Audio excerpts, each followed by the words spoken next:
What's going on, everybody? It's Austin Holloman, also your favorite YouTuber, and I appreciate everybody that's showing up today in the chat. You guys know this is now a live stream channel.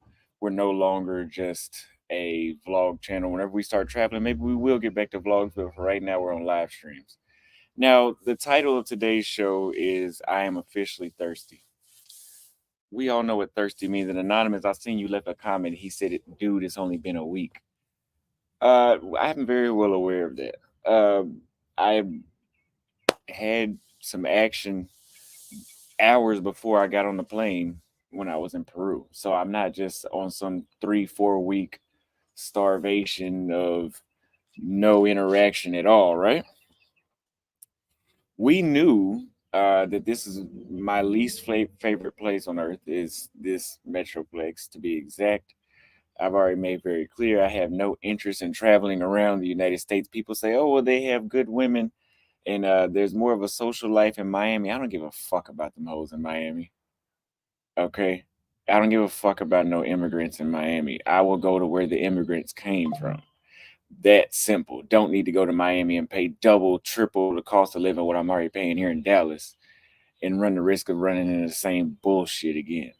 So anyway, the reason I say that I am already thirsty is because of the trajectory, right? I might have to take this jacket off and put on a shirt here in a minute. It's starting to get hot. The trajectory here in Dallas does not seem too promising. I had a conversation with my father about his social life here in Dallas, and it sounds the same way. And I don't see too many other men having that much. I mean, obviously, there's somebody out there, right? But I don't see too many other men having a great social life living in the DFW, at least in the Dallas area. Maybe in Fort Worth, we'll do some looking at that today, but in the DFW, absolutely not. Um, the DFW is an area of cliquishness. You go out, people are just herdled together. They went out to hang out amongst themselves in whatever group they came out with, and that's it. They didn't advise you, or they don't expect to communicate with anybody else, which is fine. They don't have to communicate with anybody else, but it's an issue when the entire city and everywhere you go to is like that. If you've been to Dallas, you know what I'm talking about. It doesn't matter where you go to. There's large amounts of people in one room that are just out just to be out, I guess, to impress other people, but they don't have any interest in talking to the people that they're trying to impress. They're just there just to fucking be there to waste space and spend money at the same time.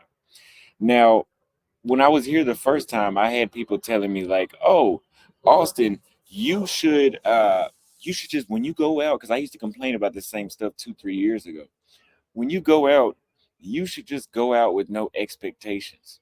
You shouldn't have any expectations from people whenever you step outside. You shouldn't expect to socialize. Bull fucking shit.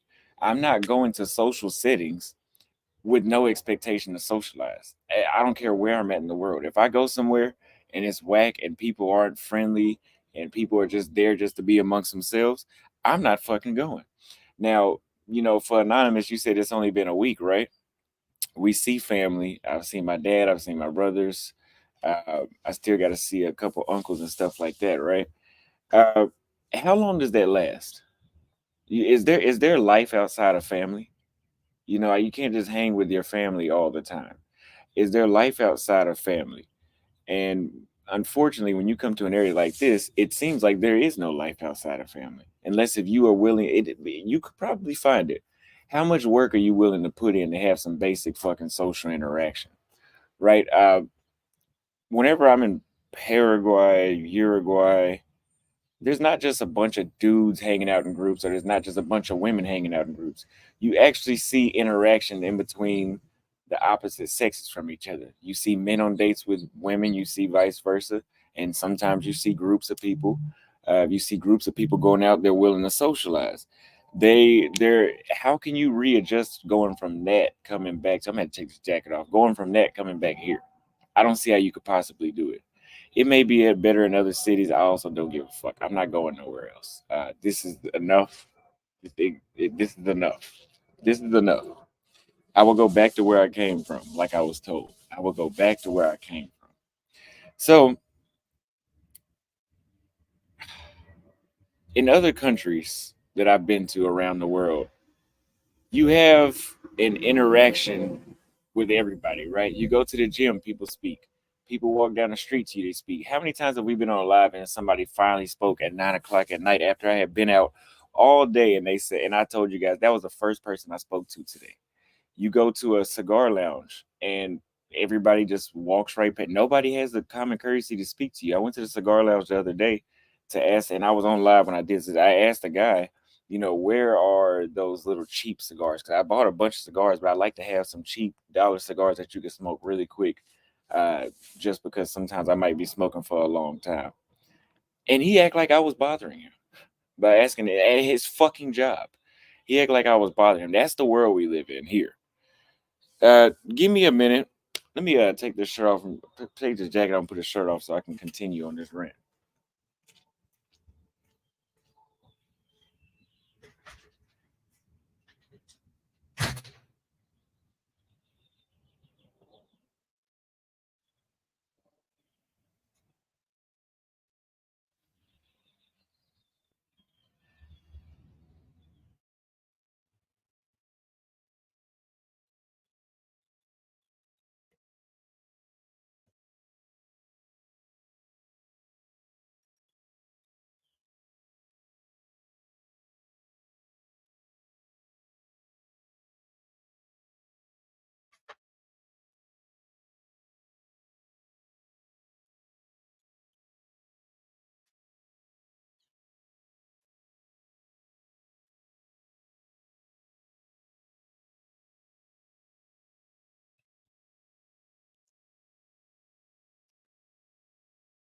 How is the stream quality, by the way, you guys? How's the stream quality? Let me turn up. I put on my favorite shirt, I know.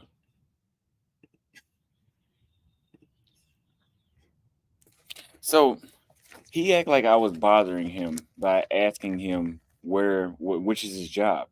Where are the cheap cigars at? Now I seen Dan Sparks in the comments. Whenever I go to Bangkok, Thailand, everybody's Swati Cop. Everybody's the cultures in these other places are a lot more friendlier. Just the most simple way I can explain it. They're a lot more welcoming and they're a lot more friendlier. When you come here, the culture is very isolated. And this is even amongst people I've known my entire life. I go back to see them and I'm looking at the neighbor, for example, whenever I was seeing my older brother, I'm looking at the neighborhood. I'm like, where is everybody at? 10, 15 years ago, this street would be full of people. People would be barbecuing, drinking outside, talking, whatever. Where is everybody at now? Everybody's indoors. And we can't blame it on technology, right? There's technology in Paraguay, there's technology in Uruguay, there's technology in Argentina, there's technology in Kenya, and everybody's outside. So, what is the real issue? I don't know what it is. It's not my problem. I don't live here. I just mailed off my birth certificate to the state secretary today. So I'm officially making my way out of here. But this is an issue that you guys will have to deal with, not me. You guys would have to deal with this, not me. I don't have to deal with this isolation, go out in public and have no expectation on interacting with the other people that live in your city. Who the fuck says that? Who wants to put in one in the chat if you want to live somewhere where you're expected to not interact with people that are around you? I don't know anybody that does. Graveheart says the issue is Americans work too much.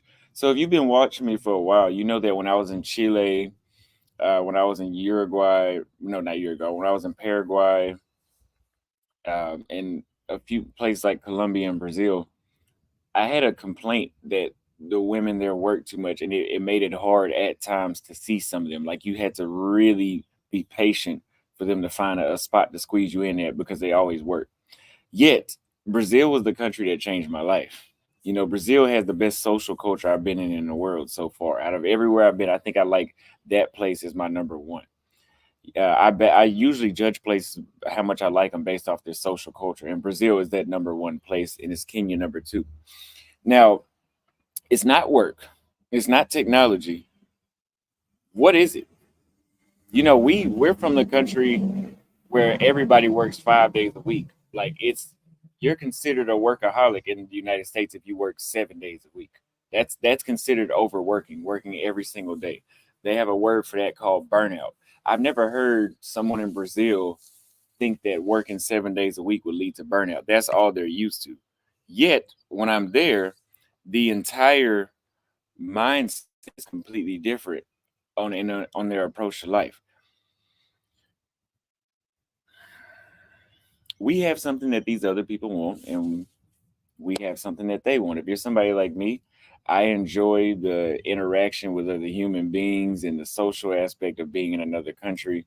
I enjoy the fact that I can go to the beach in Brazil and everybody's just out there. I could just sit there. And eventually if I go by myself, it won't feel like I'm by myself, because eventually, male or female, somebody will come and speak up to me and we'll have a good time. That's just how these places work outside the United States. Unfortunately, here in a place like Dallas, yeah, you go sit at a there's no beaches here. So let's say you go sit at a bar, you go sit at a park, you go sit in some club, you go sit in some restaurant, you go anywhere by yourself, and I can guarantee you'll be by yourself that entire time. Is that what you want to deal with? And Dan Sparks says in Thailand, people work 12 hours a day, 6 days a week, and they don't complain and are socially connected. Exactly. These people are used to working all day, every day, yet they still make time to do what matters the most, if you ask me, which is interact with other people.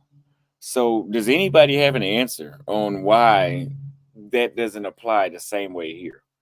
Because everything in the United States is designed for you to be separated. You're encouraged to have your own car, which is fine. You're encouraged to have your own car. You're encouraged to have your own apartment, which is fine. You're encouraged to move out of your parents' place to get that apartment. You're especially if you're black. We look down upon people that still live with their parents. Oh, you're 19, 20 years old. You haven't moved out yet. You're not doing shit. That's how we look at it, right? I've met women in their 30s that still live with their parents, and they have a good job in their own car, but they're waiting until they get a husband. So they're still connected to their family. So they still have daily interaction. There's no loneliness in these other countries like that. Maybe some there are, but the ones I've been going to, I haven't recalled myself running into too many lonely people, because those people are poor. Listen to what I just said. They have a good paying job. Listen, if somebody in a second or third world country has a car, they're not poor in that country. It takes a lot to get a car in Kenya. It takes a lot to get a car in Paris. Like the wealth gaps in these places are so large. If you have a car, you are like up here. And of course, you're not all the way at the top just because you got a car, but you're doing damn good compared to the rest of them, because you have a car. There's no credit system in Kenya. Well, it is in Kenya, but in Tanzania, there's no credit system, right? In a lot of African countries, there's no credit system, so they don't have the same option of, oh, let me just pay this credit card off, get a good score, then go put a small down payment on a car, and then pay a monthly payment for the next 6 years. They don't have that option. It's either you buy it or you don't. You got to buy this shit now or you don't.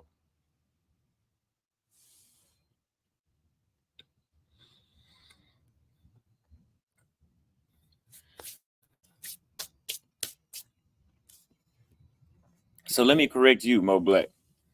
Mo Black says, "Oh, they don't have to deal with racism." That's what the end of your comment right there says, right?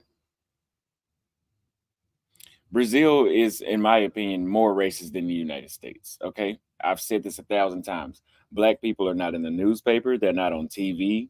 They're not in the federal government. It's a lot harder for black people to get basic. Go to Brazil and see how many black people you meet that have cars.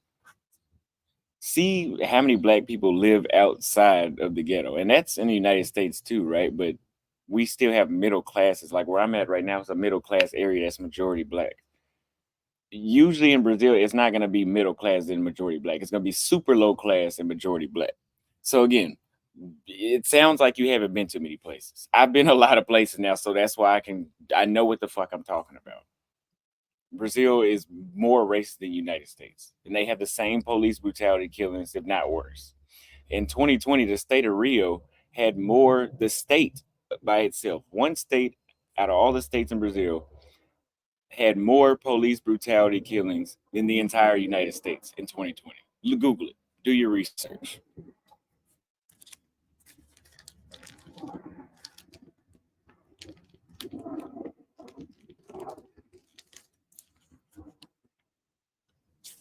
We're not going to bring up racism when we talk about places outside the United States. It doesn't compare. In Latin America, if you're black, you don't exist.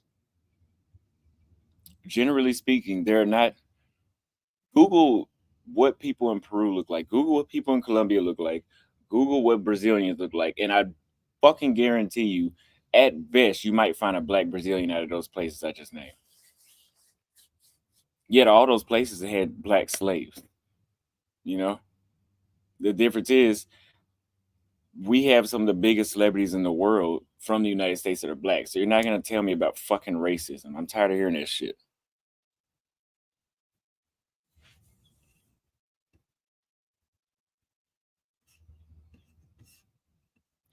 We support you, young bro. Thank you, Chosen, for the super chat.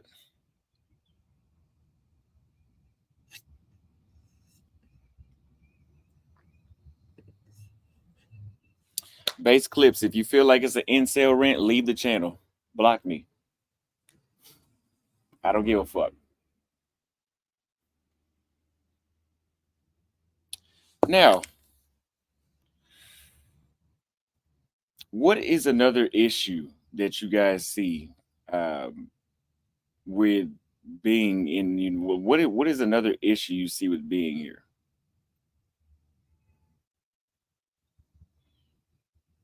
And I'm sorry, I don't think I can do too much approaching while I'm here because I was talking to Jason about this earlier, and he was saying if you keep approaching, if you keep approaching, eventually I will become humble, right? And this is what I told you guys about the first time, how this city fucked me up the first time, where eventually you have to keep here. If you want some action, right, you're gonna have to keep lowering your standards at some point. And again, I said this last night. There's some dudes that's like, oh no, I also don't know what he's talking about. I'm running through chicks. You're running through fat, ugly bitches. Trust me, I saw them. So anyway, if, in this city, you're gonna have to lower your standards if you want to get some action, right? That just doesn't switch off when you get on the plane and go to another country. You're still programmed that okay, I can only deal with this caliber of woman. So when I go to Brazil, I might go a little higher, but I'm not gonna go for what I can really get. And that's what happened to me. And I didn't snap out of that until I got to Thailand the third time. When I went to Thailand the third time, I kind of woke up to myself and I said, okay, yeah, I could do a lot better than what I'm doing. I'm still, even though I'm happy abroad, I'm still stuck in the same mindset that I had before. I would look at to until I got to Thailand. It was a lot of times I would look at the most attractive women in places like Kenya, and I wouldn't approach them because I was used to not being able to approach that because there were the total bitches around here. You know, the really attractive women are total bitches. So eventually you stop, and then that mindset does not transition over. Is what I'm trying to tell you. People are working more than one job trying to survive. When we are off, when we are off when we are off, if we even get out, are trying to decompress, not meet new people. Okay, well that's not that's not my problem. So that's why I don't live around this motherfucker. While you're busy decompressing, I'll be getting the hell out of here. So while you're busy decompressing, I'll be with other people that are working 12-hour shifts and don't need to decompress after work. I've been on too many dates with women that have worked 14-hour shifts. They go home, take a shower, and then they go out with me. But you're busy decompressing. So die alone. Thank you for the super chat.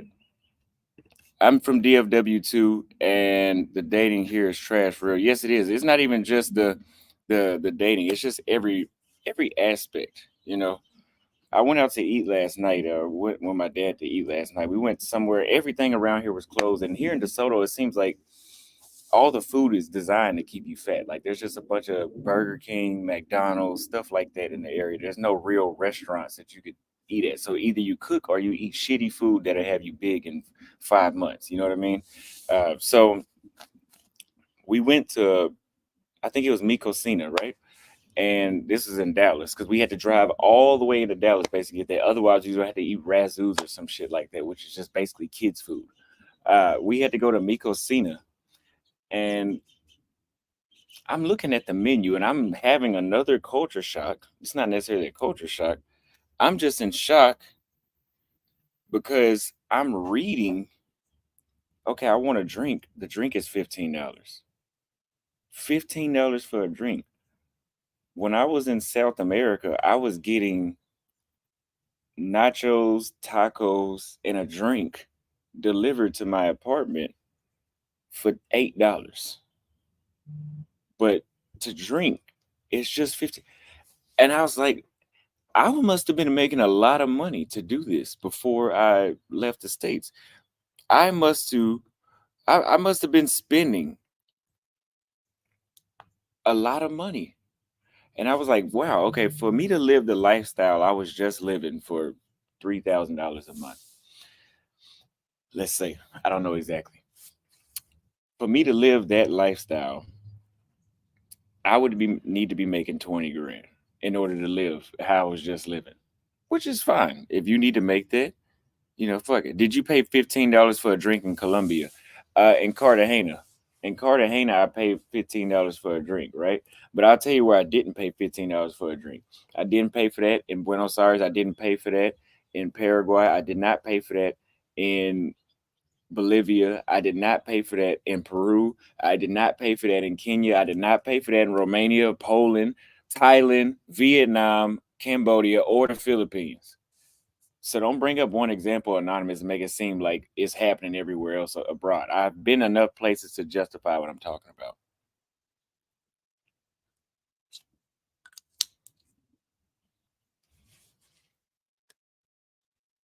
He said niggas don't want to party every day. That's not the point. It's not about what you want. It's about what it is. You can, hey, okay, so based off reading that comment, you're one of those guys that says, okay, I can go live in Thailand off $500 a month.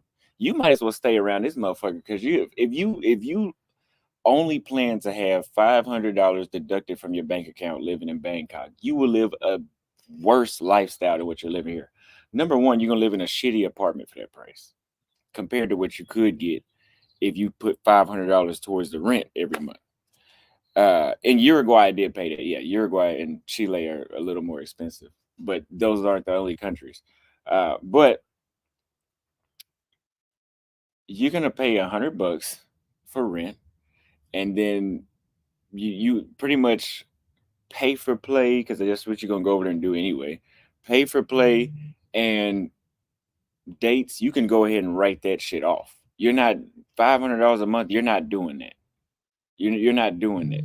So if you're one of those guys that wants to, okay, we're not going to party every day. That's not the point I'm making is partying every day. The point I'm making is the cost of living is ridiculous. And this is Texas is one of the, the middle when it comes to price point, it's going to be in the middle. It's not going to be as cheap as Mississippi, but it's not as expensive as Miami and LA. So Dallas is a lot cheaper than those other places. And it's still fucking high. Here's what you got to understand. I just went around the world twice for 18 months. And I was able in every country I went to, I could. That don't mean I did, but I could live off of 20 to 2,000 to $2,500 a month. How do you expect my reaction to be whenever if you wanted to have an apartment here and have a car and pay the bills? That alone is $2,000. That's before you move around and buy food. And we're not even in, we're talking about groceries. That's before you buy groceries. You're going to be spending $2,000 in Texas minimum. So how am I supposed to react? Please tell me how you would react.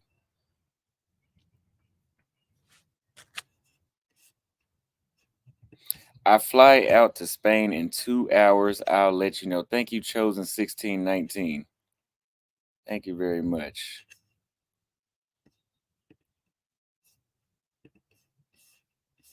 Yeah, Texas is cheaper than most places, but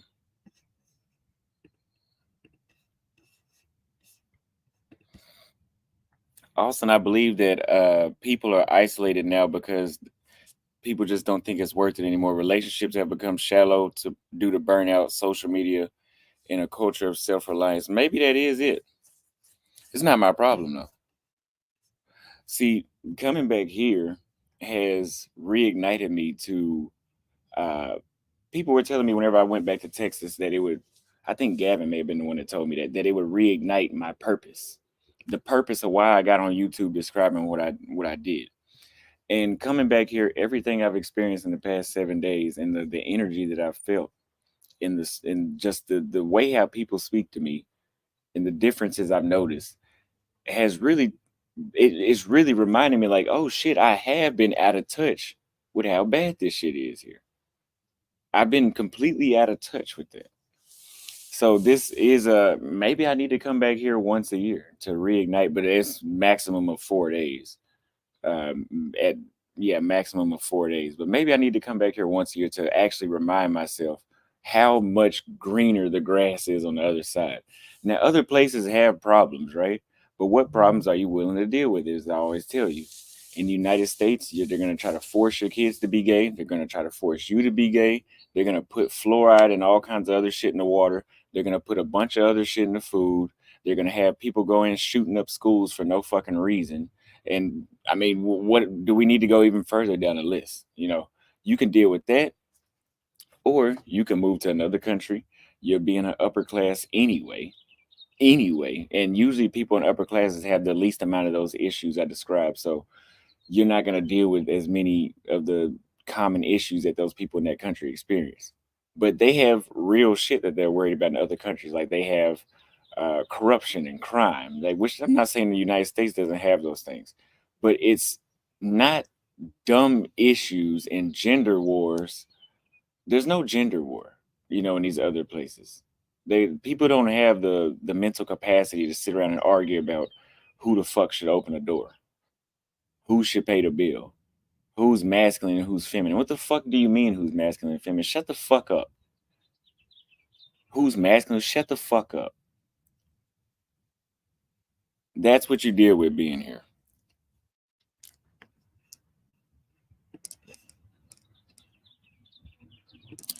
Who tried to turn you gay? Turn on the news. Who put you under that rock you've been living in? You back at your mom's house? No. Thank you for the super chat.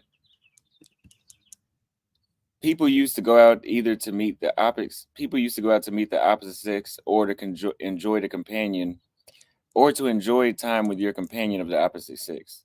No relationship equals no need to go out. Maybe so. No relationship means no need to go out. I mean, I guess that's how y'all think about it in America, but I meet a lot of single women in these other places I go to. Hey man, you asked the question, don't be an asshole. America and other countries can't be compared. I've traveled to 17. Okay, I've been to 22. I've stepped foot in 22 countries around the world. What is your point? Are you one of those people that I say, oh, it's cheaper to buy food in Paraguay than it is in Texas? And you say, well, United States is a first world country. Who gives a fuck? It's still cheaper. Whether if it's a fucking third, a fifth, a 10th world country, I don't give a fuck what the fucking ranking is. It's still cheaper is my point. That's not what I was talking about. Thank you for the super chat. Damoni Black sent $1 super chat. Thank you very much. Chase PJ says support my dude. Thank you very much for the super chat. So we got 835 people watching right now. And we got a cash app from Stephen Young. He says $10 for keep ranting. Thank you. We will keep ranting. Let's read. Let's see how many people are on Twitter right now watching.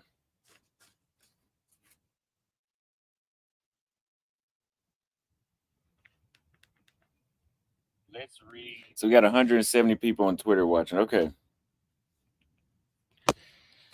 So here's another difference, because it's not all about dating, but I'm about to talk about a dating topic, right? You guys seen that I've pretty much done 100 matches on Hinge. Bumble and Tinder are pretty much useless out here. I mean, I'm still swiping just to see if it works at some point, but it's pretty much I'm just wasting my time. But hey, I get paid to you guys pay me to waste my time to find out the stuff for you guys. So for me, it's good. Like they say in Colombia, for me, it's good. It's no problem. People are like, oh, is that all you do is talk about women? Bitch, I get paid to do that. Yes, I get paid to do that. So keep leaving comments so more people can find out and I can continue getting paid to do this. So anyway, uh, I was I finally got another number two. I got two more numbers this morning off of Hinge, right? Which obviously that's the equivalent to getting a hey. It doesn't mean shit. That the phone number means nothing in the United States. It doesn't mean anything. It literally has no value. So I got two numbers. I got one that I messaged first. Uh, Reading the messages, let me just read it so I'm not going off the top of the head. Right? This is all research. So it starts off, I told her good morning with her name. She says good morning back. I said, what are you up to? She said she's doing something. I'm not going to give too much information. She's doing something. And I was like, oh, so what sport do you play? Oh, she tells me this sport. And I'm like, okay, cool. And I'm thinking in my head, okay, well, this conversation is about to wrap up really quick because she doesn't even have the knowledge on how to engage. Did you think about asking me where, what do I do? Where am I? Ask me some questions. That's how you have a healthy conversation. Meanwhile, a Brazilian messaged me this morning. Good morning. And she's basically saying, I hope that you have a marvelous day. And something about have faith in God or something like that. And so I said, good morning back. I appreciate you being so positive. I wish you a blessed day as well. And she says, amen. Thank you. Have you already ate lunch? Is what she asked me. Now, that's something so small, right? But she's asking me, have you already ate lunch? And I seen somebody just left a comment saying that the first girl had low interest, right? Well, the first girl was a girl that was on a dating app and she swiped on me. So she had some level of interest, whether if it was low, whatever it was. She intentionally swiped for us to match.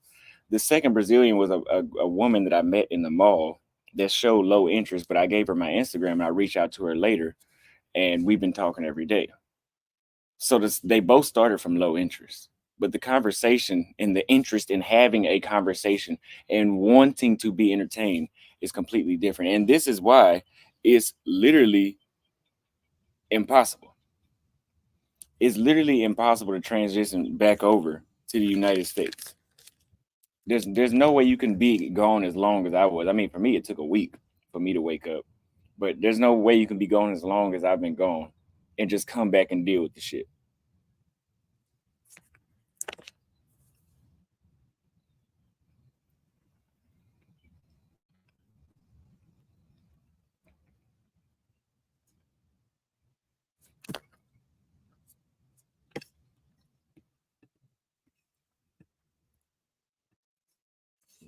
So we got another super chat. There are pretty women in the United States without reasonable access to them. No need to go out for them. Exactly. I'm not saying I've never said that the women in the United States weren't beautiful. We have plenty of beautiful women. I mean, there's plenty of beautiful women in the United States.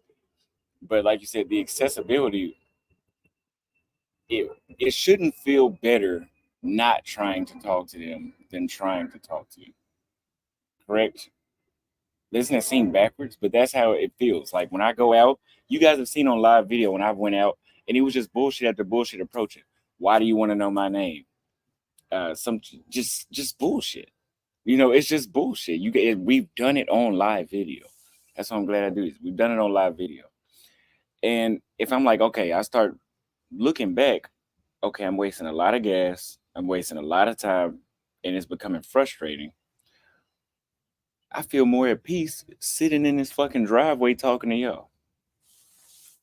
I feel more at peace doing that. Doesn't that seem backwards?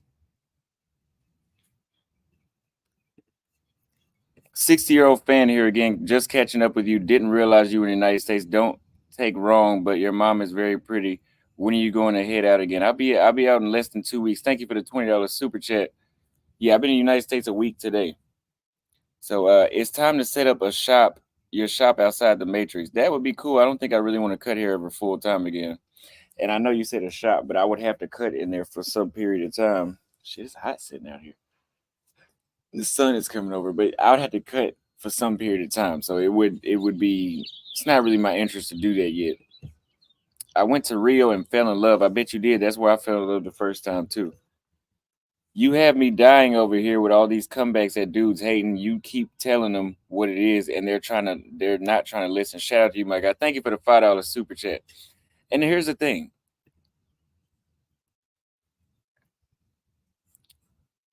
You don't have to listen. You don't have to listen to anything I say. You can just sit here and comment and leave crazy comments and let it go in one ear and out the other.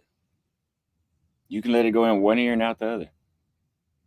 But my purpose for getting on this platform and ranting, because I could easily just call somebody I know and rant, but I get on here and do these rants. Well, actually, I'm not gonna call nobody. I really would just get the fuck out of here, and go back to where I didn't have to go on rants. But my purpose is for somebody else that feels the way how I do, have the same experiences, no matter where you are in the world, honestly, but it's targeted towards people in the United States. People that feel the same way can get on there and say, let me try what Austin did. That's my goodness.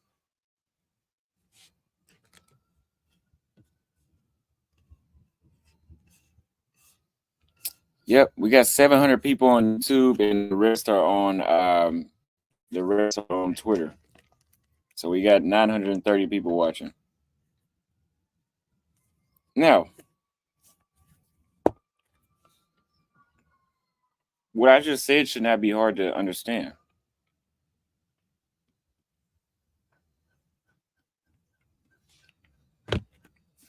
What I just said should not be hard to understand, but basic levels of respect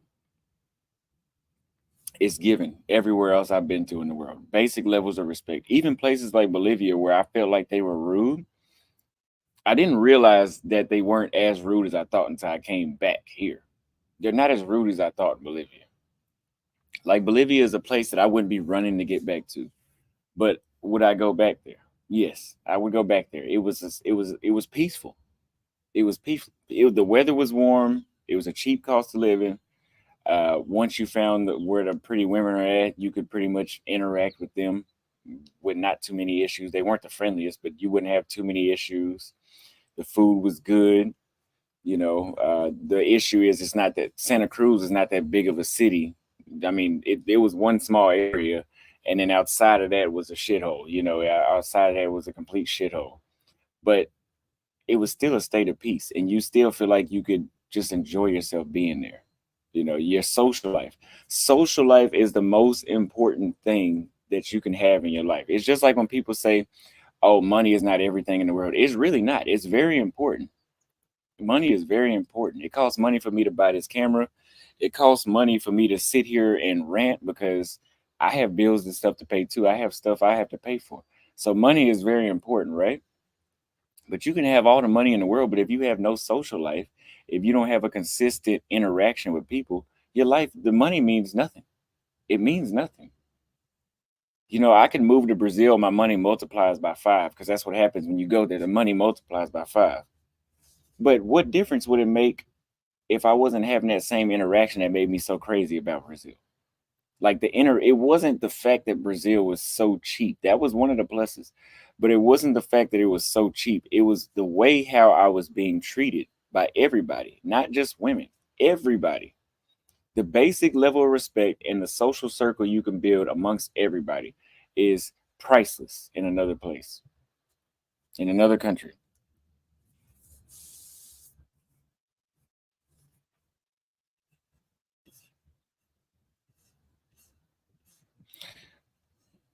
Don't disrespect people country like that.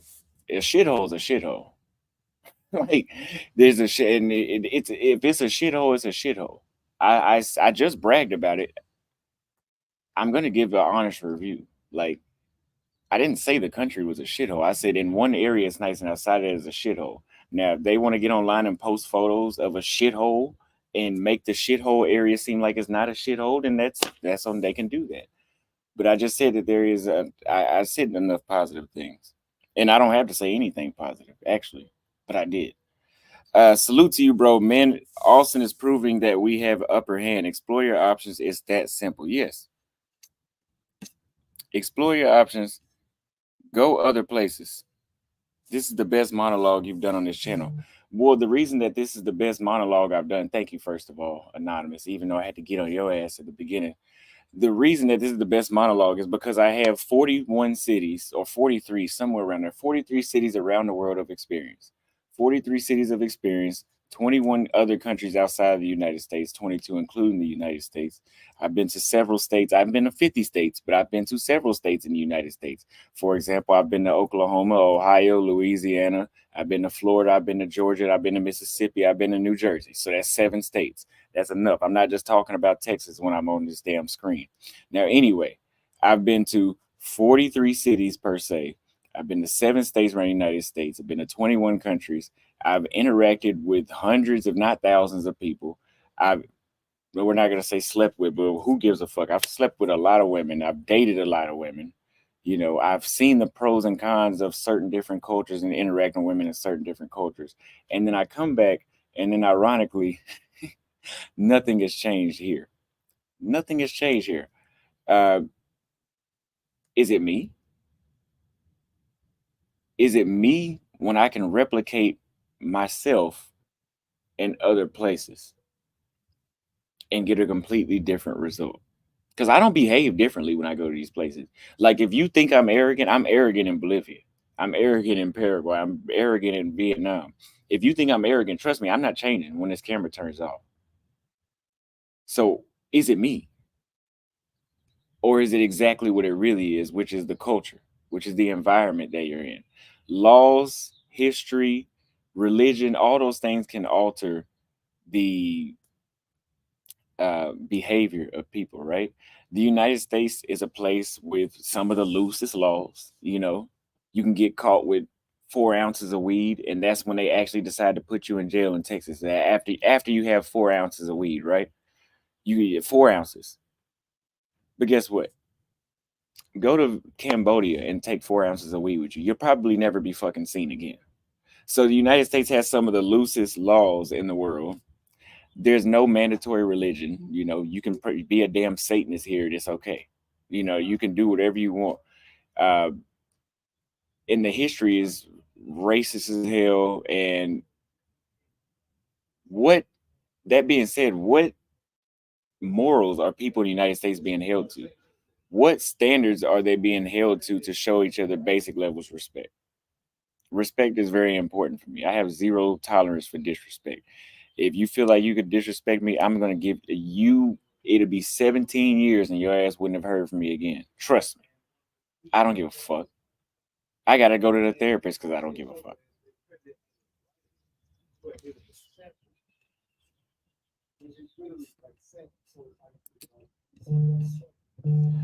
Salute to you, bro. Men.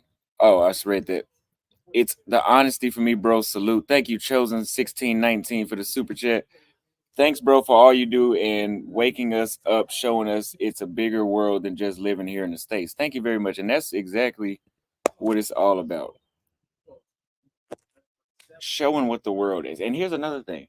People love to say, critics and some know-it-alls that don't know shit love to say, like, oh, you're just getting the tourist welcome when you go to these countries. When you go to these countries and the women are so nice to you, they're just doing you like that because you're a tourist. Yes, if you've been to Jamaica, Panama, or the DR, and that's all you've been to, don't say shit. Because I've already heard about how they treat people at the airport in the DR. The majority of the people that we tried to interact with in Bolivia were not giving us they were actually giving the tourists, Jason and I, an interaction that made me wonder, do they not want tourists in Bolivia? But the ones that we did meet were some of the nicest people that you could meet. Okay? The people in Brazil that are nice to me when I was there, the people in Kenya that are nice to me when I was there, they're like that amongst themselves. Okay. I've never seen, and maybe it has happened, I'm pretty sure it has happened, but I've never seen Kenyan women, Brazilian women fight in public. raise their voice at men in public, raise their voice at each other in public, cuss out men in public, cut men off when they're talking.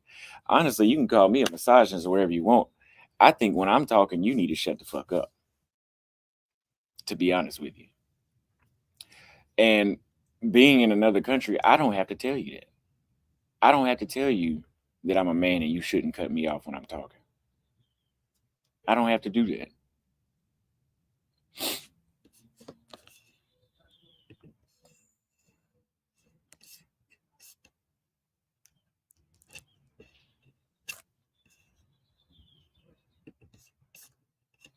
On a serious note, Adam Bunny's looking at Omaha. I never been to Omaha, Dr. Umar. So you're absolutely right. Women do not know their place in the United States. I don't give a fuck how it makes anybody watching this feel. You don't like how it makes you feel, get the fuck off the live. Unsubscribe, unfollow me from Twitter, block me. Get off my shit. I don't want you here anyway. But I know when I'm talking, I cannot stand being around a woman that doesn't know when to shut the fuck up.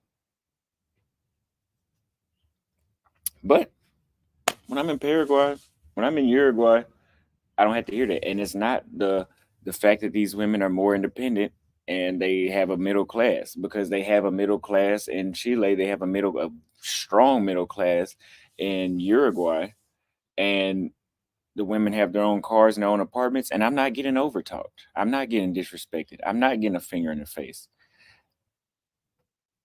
At least if they can't make it to the date, or let's say they change their mind because they find out something about me, they have enough common courtesy to cancel. And they don't cancel 15 minutes before when they knew the entire fucking time. That's the difference.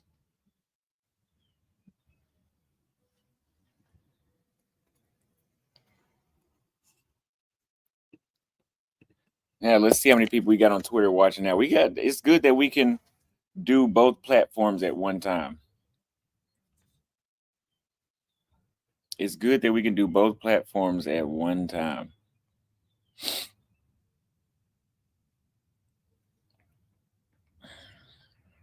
On live on Twitter, we have 241 people watching. Great.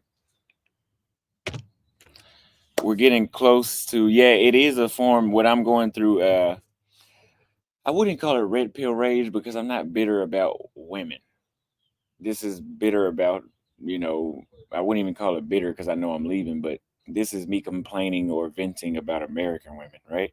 And I don't have to deal with it. But what I used to call passport rage, which is just traveling and then coming back, and you have the red pill rage, but it's not about women, it's about a specific group or specific nationality from where you're from. And I don't have to deal with it, but just even being around the environment, knowing that this type of shit goes on, doesn't sit too comfortable with me. I don't, when I was overseas, sometimes you might run into bullshit women. There's bullshit women everywhere. Granted, that's obvious. People are people, and you're going to, no, not every society is going to be perfect. I'm never saying that. But you can exclude them. You can, oh, she's full of shit. She sounds like an American chick. Let me go over here. And then chances are you're not going to bump into that again for the rest of the month, depending on where you're at. But here, when you run into a bullshit chick, and I've showed you this guys on live video, you can't get away from it. It doesn't matter what race, it doesn't matter what age, it doesn't matter what fucking height, what weight. Bullshit comes in all shapes and colors here. I've shown you. I've shown you on live. We've approached uh, 21. Bullshit.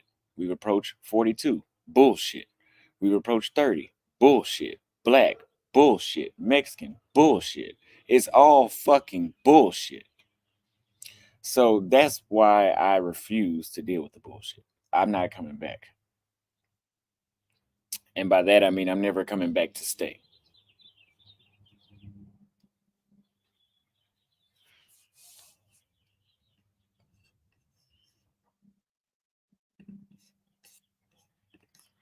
Which state would snow bunnies have given you play? Texas.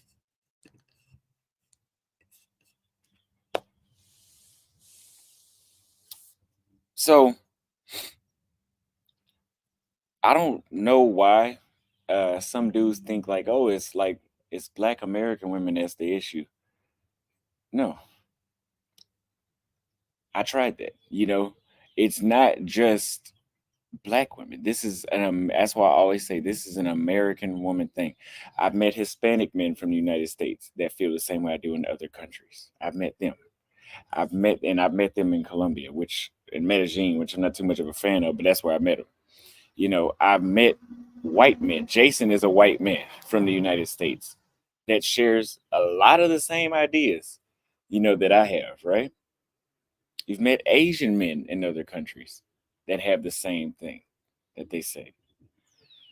It's not Black women. Let me say it's not only, because they're part of the problem too, but it's not only. It's a cultural. Jason told me this earlier. I always knew it was cultural, but it's a personality and a cultural issue. Personality can be built from culture. Your culture can drive how your personality turns out. And the culture here is not suitable for a man. A lot of women don't understand what it's like to be a man.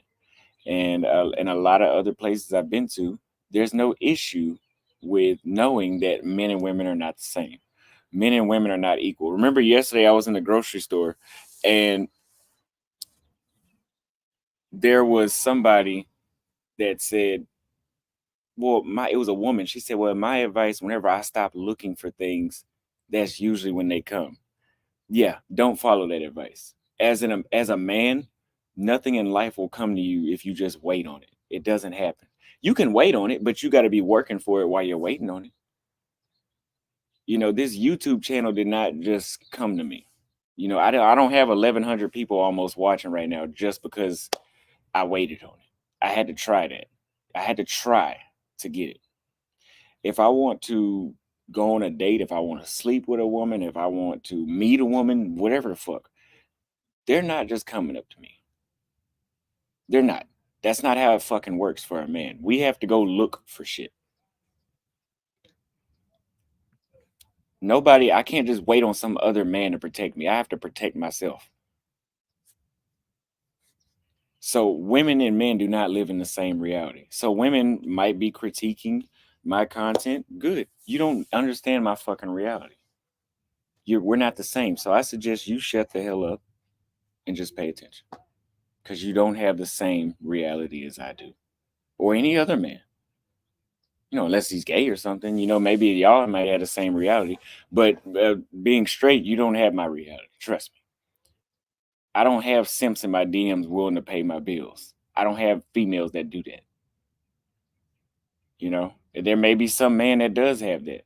Is it common? Is that the norm? No. But it's always been a norm for a man to take care of a woman. So we don't live in the same fucking reality.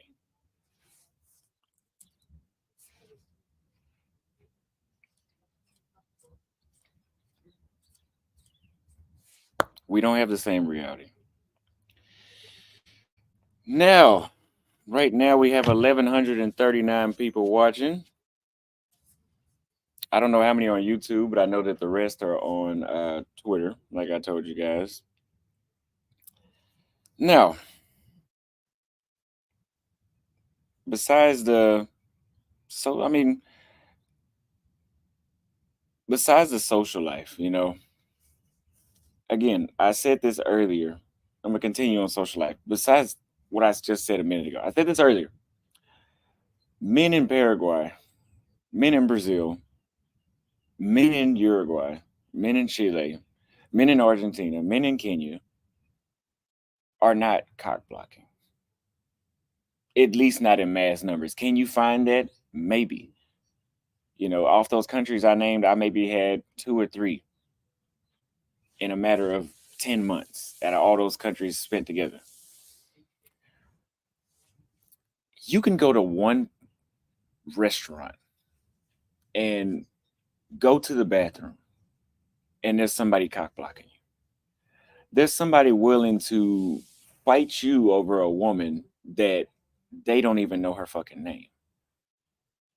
but they want to go to prehistoric instincts of, okay, well, if I can overpower him, she'll somehow be attracted to me, which that doesn't always work. I don't know why some idiots think that shit, but that doesn't happen in elsewhere. It doesn't happen elsewhere. It really doesn't, because men are not deprived of sex in those countries I just named. Men are not deprived. Does that mean that the women don't have any standards? No, that's not what it means. But every woman in the United States just about feels like she deserves everything that a man could give. Some of y'all ain't shit. Some of y'all do. Some of y'all ain't shit. I'm just gonna tell you that right now. Some of y'all don't deserve shit. You ain't did shit to deserve it. Let alone you probably don't even look like you deserve shit. As a man, at the bare minimum, we want some good looking women, you know. So what makes you think you deserve something? See, a chick in Paraguay or a chick in Kenya will step down on a man's his physical attractiveness, if he can supplement the other things. Here, we've reached a point where if you have the other things, but you're not physically attractive, what she's going to do is she's going to milk you dry for those resources you got and leave your ass with blue balls because you weren't physically attractive. Then go to somebody that is physically attractive and has nothing and use him. Meanwhile, in another country, somebody will just use both out of one guy. Austin, let's say Austin has, well, let me not use, let's say this guy has no physical attractiveness, but he has the resources. She'll be content with both of those. She won't have to have two guys to milk each one out of. Now, am I saying that women in other countries don't cheat? Absolutely not, because in Latin America, that's a pretty normal thing. But what are you getting? I asked you guys this last night. What are you getting here? Like, tell me, what some of the worst girls I've had on my channel is better than what you'll ever get in this country. Some of my worst girls that I've had on this channel are better than what you'll ever get in this country. Think about that. And some of my worst girls have been claimed, which I think I believe too, they've claimed that they're prostitutes. Still better than what you're going to get. See, if she was a prostitute, I get a prostitute that cooks, good attitude, etc., etc. You ain't getting none of that shit. You get a prostitute that gives you an attitude. That's if she is one. I'm not saying she is. But the worst is better than what you'll ever have if you stay here. I can guarantee you that. I can guarantee you that you can side by side one of these American chicks with one of these foreigners that are in their home country. There's no fucking comparison. There's no fucking comparison to the experience. These motherfuckers don't even go to the gym.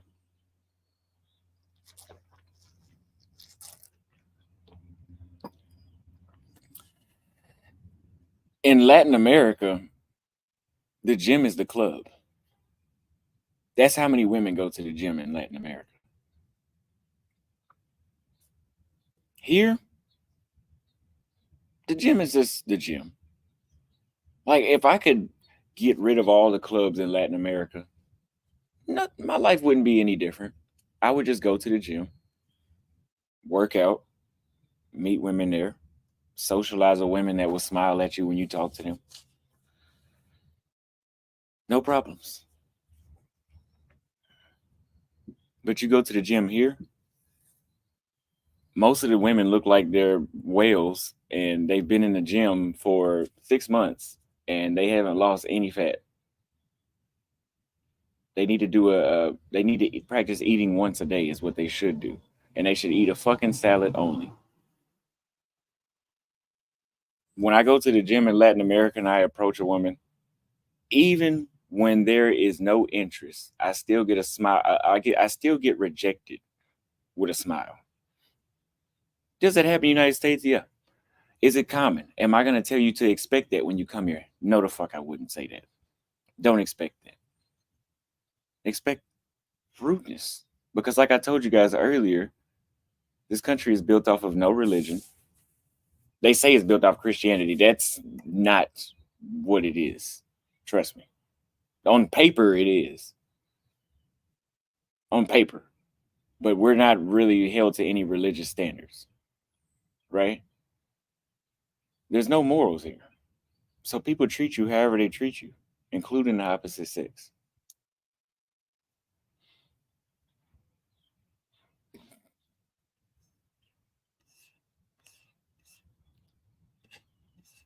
You in the wrong gyms. No, the hell I'm not. I done been to gyms on 5 different continents. I'm at the right gym.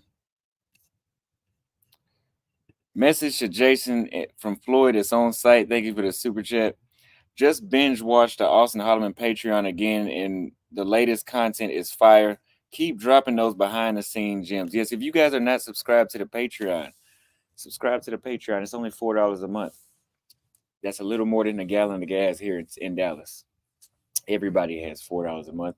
If you guys enjoy me educating you with this type of content and you want to support the content, besides dropping super chat donations, you can support the content by signing up for the Patreon.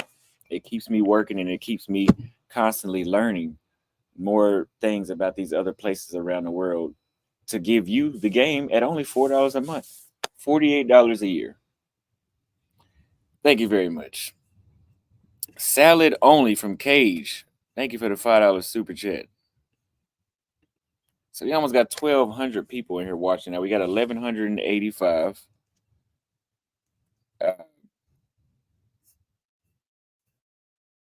Joe Berg looks like a go. Absolutely. Yeah, I don't think that we're any Christian. There's no Christian thing going on. So the live has been going for about an hour. We went on a rant. I put in the Discord today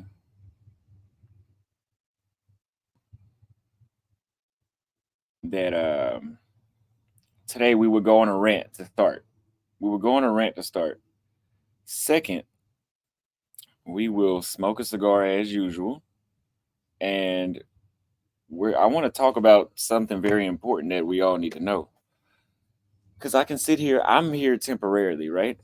I'm leaving. I have the option to leave. I just mailed off my birth certificate to get my apostle for my birth certificate placed on there so I can start working on my citizenship in another country. Okay, I just need to do my FBI fingerprints, but I can do that in that other country. I could knock it out while I'm here, though. But not everybody, people may have the finances to do that, but they don't have the freedom. People may have the freedom, but they don't have the finances. So the good thing about this is we have a community. If you guys are not part of the Discord, you need to download the Discord, Discord app. Download the Discord app. Join my Discord. We have a general discussion. We have stocks. We have crypto discussions. We have credit discussions, which I hate, but we have that. Even though I don't like it, it's still on there for you guys to network and learn together. Networking is the most important aspect of life. It's part of social life. You know, the United States is a great place to network in, but the social life is so fucking cold here. How can you network and meet the right people you need to know? You know, you guys seen in Chile that one live we did with the Cougars, the Australian guy came over and spoke to me, and he was a movie producer. Now I kind of fumbled that one because I didn't get his number, but he still sat down and talked to us. That's a warm social culture you want to be around. So I created that on Discord for you guys to, well, actually I didn't create it. It's my Discord, but somebody else created it for me. And it's to keep that same energy. Everybody speaks with everybody. We don't ban people off Discord just the same way like we do in the chat. We don't ban it. We don't ban. We allow as much free speech as we can, as long as you're not just outright disrespectful and just saying some shit that you can't come back from. So it's a happy place for everybody. Everybody can learn. Like I said about credit, money. We have for each country, we have a section on Discord for you guys to learn about what country you go to. People share information. I share information, but you can get others' perspectives as well, so they can share information. So if mods will put the Discord link in the chat, join the Discord. We need to get the Discord to about 10,000 people. We need 10,000 people on Discord so we can share more information and more men can learn about how to better situation. How can this is a situation? Yes, this place is great to make money. Yes, you can carry a firearm, but they'll still throw you in jail if you shoot somebody in the back. So it really doesn't matter. How can you get yourself in a better situation where you feel like you don't need to carry a firearm? There's drug cartel violence in Chile. There's drug cartels in Chile. It's South America. That's big there, right? But I don't feel like I need to carry a weapon when I'm there. They have it in Uruguay as well. Not as much, but it's there. I don't feel like I need to carry a weapon at all. They have it in Argentina. I don't feel like I need a weapon in Argentina. But when I'm in Dallas, I do feel a weapon is necessary. You just living in this country with so many unhappy people, you just never know. You never know what's coming next. Don't believe me? Google the Sandy Hook mass shooting. Google the Buffalo, New York mass shooting. Google these random killing sprees. And that makes it feel unsafe. I feel safer in another country than I do here. So, join the Discord.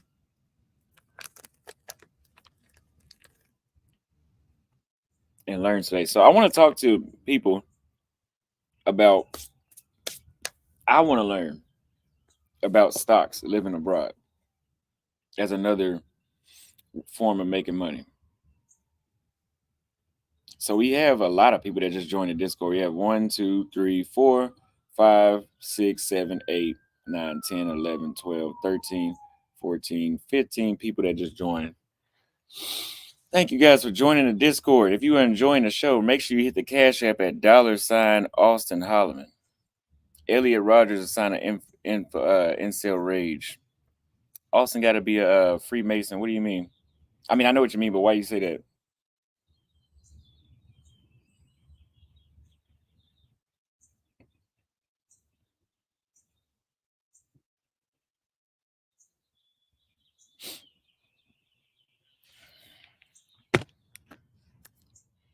And we're going to start smoking a cigar for today. I've been on a rant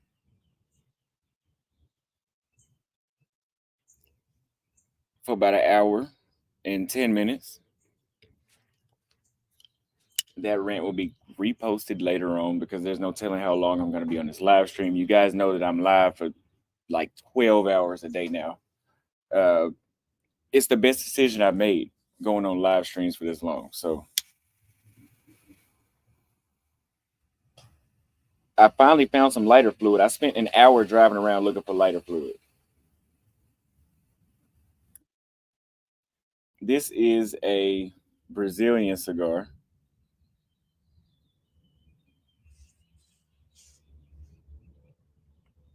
It's like $8, I think.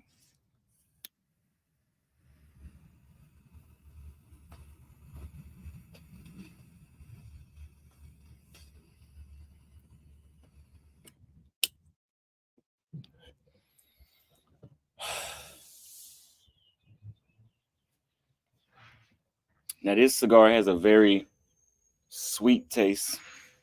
Let me see. Hold on.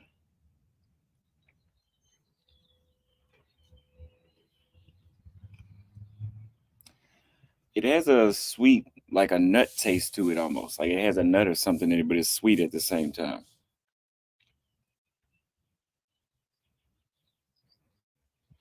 Yeah, Elliot Rogers is a guy that went around and deleted dudes. Like he just said that he thought were Chads and stuff like that. And I don't know if I want to be in an environment like that. Like I don't feel like there's some incel in Brazil that's gonna say, I'm tired of all the handsome men getting the attractive women. Because that's not what happens there. That's just not what happens.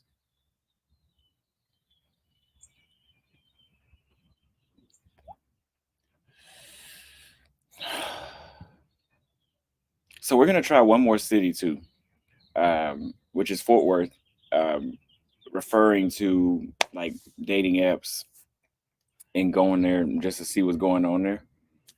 Only reason I'm going to that city is because it's 30 minutes away. It's not that far away.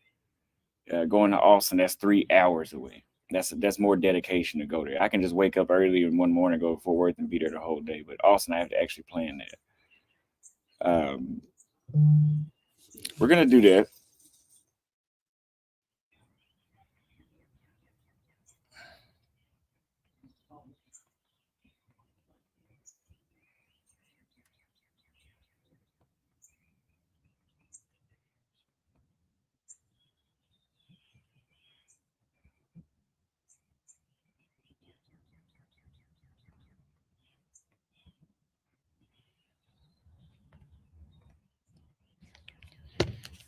Try going to Carrollton.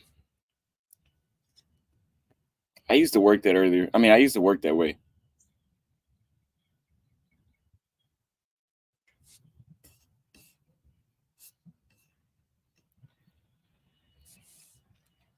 Brianna says a handsome man with a great, confident personality will always get women. Yes, yes, maybe so. Apparently not here though.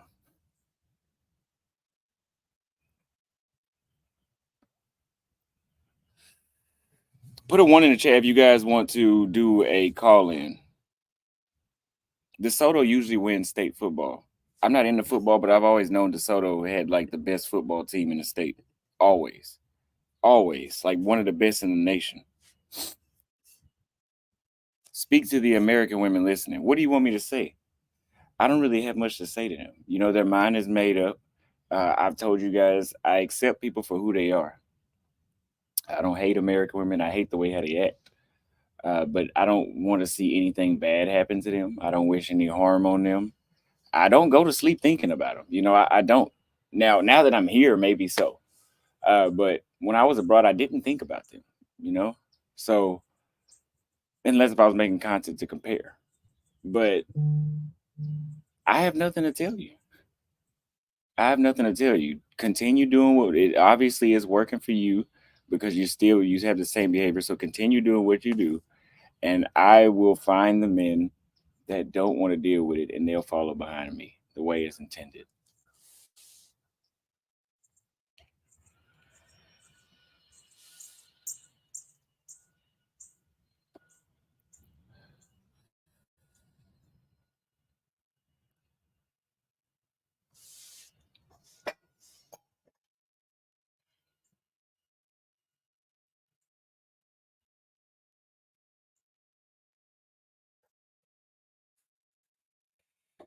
Oh boy, that cigar is hitting just right. Let me see if I have a place to plug up my laptop out here because I have it on charger, but I don't think there's a place to plug up my laptop. You are doing a marathon, my brother. Thank you, David C, for the for the comment you just left. Another one says, just left Bucharest. You weren't lying about those women loving us. Absolutely. Trust me. Trust me, I know. I went to Bucharest and at times it would seem like, oh, maybe they're not interested. But whenever I found one that was interested in me, man, she was she was just all up under me like a baby. Like it was amazing to be around that. I really enjoyed that time I spent with her. So, yeah, a lot of beautiful women there too. A lot of beautiful white women in Romania. As long as long as a man has money, y'all don't care how he looks. Is that true, ladies? Is that bad? Well, they care about if he has money. They said I need an espresso. Put a one in the chat if I need espresso because my dad has an espresso machine here. I go get one.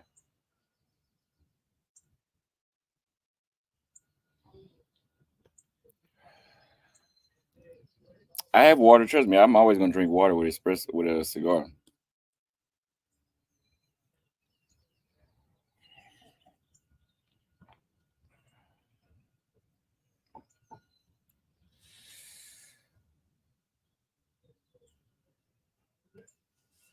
So before I go get this espresso, let me read this. Austin, do the experiment if you can. Ask American women how much for 1 hour of their time on these dating apps. and react to their responses. You will be amazed.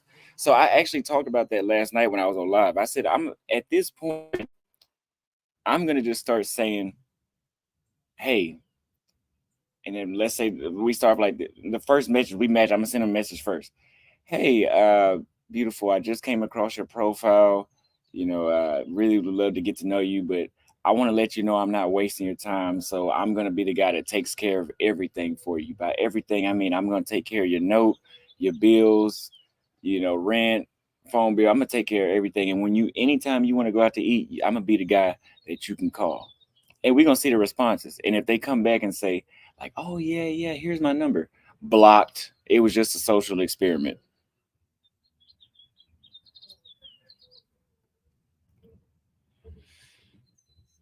Let me go get. We can get out since it's Friday night. I can find a spot to go to, and we would have to drive all the way back to Dallas because I'm telling you, over here in DeSoto, that's not. It's not gonna really. It's not. You're not gonna. It's not gonna be what you think. It's not. So let me go get this espresso since y'all wanted espresso. Be right back.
Okay, so we are back.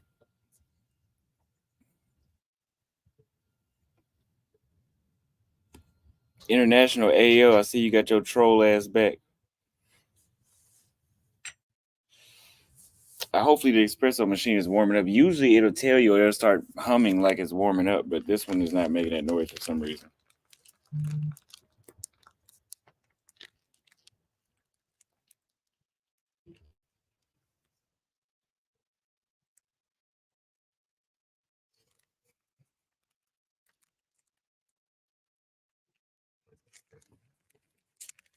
Yeah, somebody, Joseph said, even if you got game, you still got to deal with the female. Absolutely.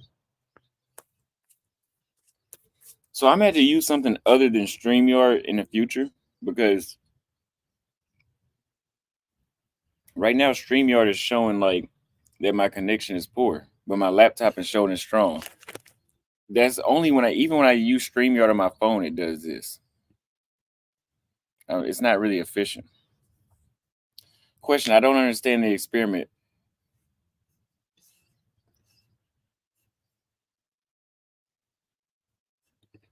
She says, I don't understand an experiment. Don't you pay for everything when you're abroad? Take the ladies out on the town. You never block them. So let me tell you this. I've never paid for a woman's rent in another country. Not one time. I've never paid for their phone bill. Listen to what the experiment said. I said, I'm going to be the guy that takes care of everything, literally everything. When I'm abroad, at most I pay for the dates we go on and the Uber. That's it. I have yet to have. I'm moving around too much, so I haven't had anybody come live with me. Now, if they were living with me, of course, but that's not the case. So that was not. I wouldn't even give that a nice try. I give that a C minus.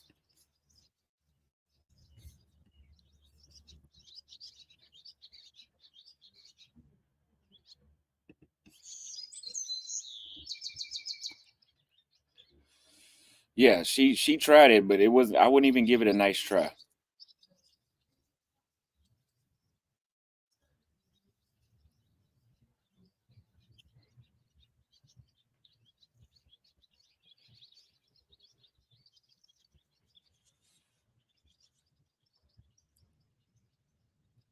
Who is V in the comments?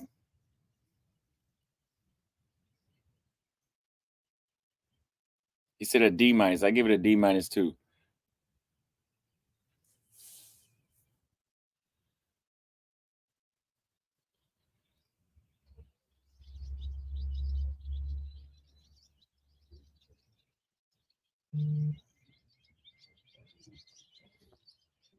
Brianna asked a smart question, but a dumb question at the same time. Ask your dad how he managed four baby mamas, which it wasn't four, it was five. Ask him how he managed five baby mamas at one time.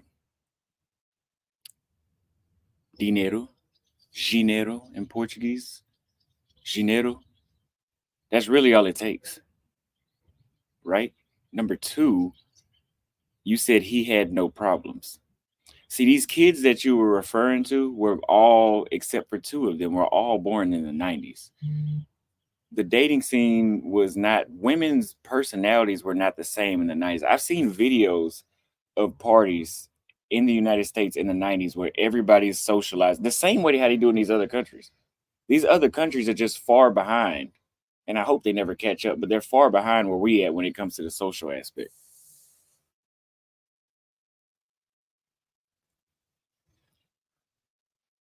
That was a completely different, that was such a weak try. That was, I wouldn't even say nice try again. It was a weak try. Ask my dad how he managed several baby mamas in the 90s as opposed to we're damn near halfway through the 2020s. Completely different reality.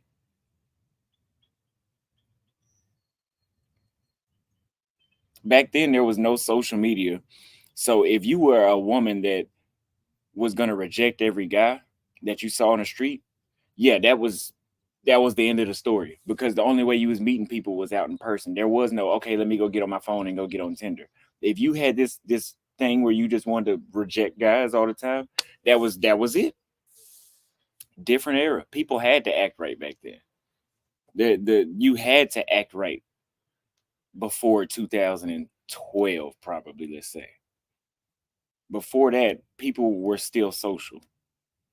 Now, I think we can all agree it, like, have has the incel population rate grown or dropped since the 90s? That's because stuff is becoming more isolated here.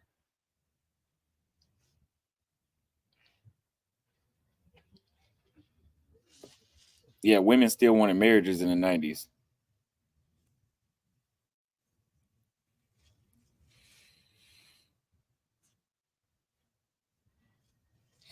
And again, like I said, social media is not really to blame, because they have all the social media in Brazil, but they're still outside. Everybody's outside. And when they're outside, they socialize. Like I said, it's a cultural difference. It's a strong cultural difference that we have.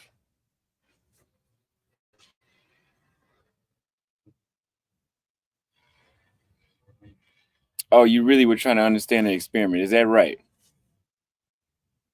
And like Judicial just said, I really think it comes more down to feminism than anything. That's the best explanation that you could pretty much give. The feminism popularity in Brazil is not as big as it is in the States. You know, it's there. It's for sure there. You guys seen from when girl had me all on the news and shit that it's there. It's there, but it's not as popular and it's not as extreme.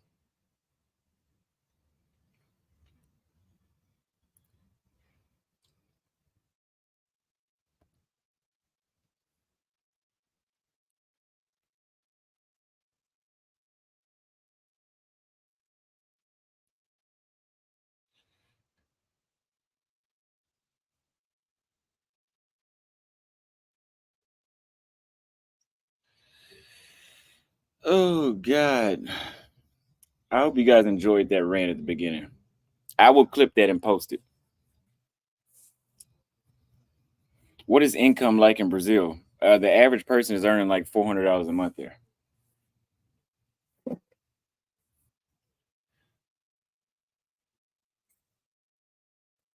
Now that does not mean everybody's earning that, because if you think you have no financial competition in Brazil, that's not true at all. Go to a place like Sao Paulo. Plenty of people got money compared to the rest of Brazil there.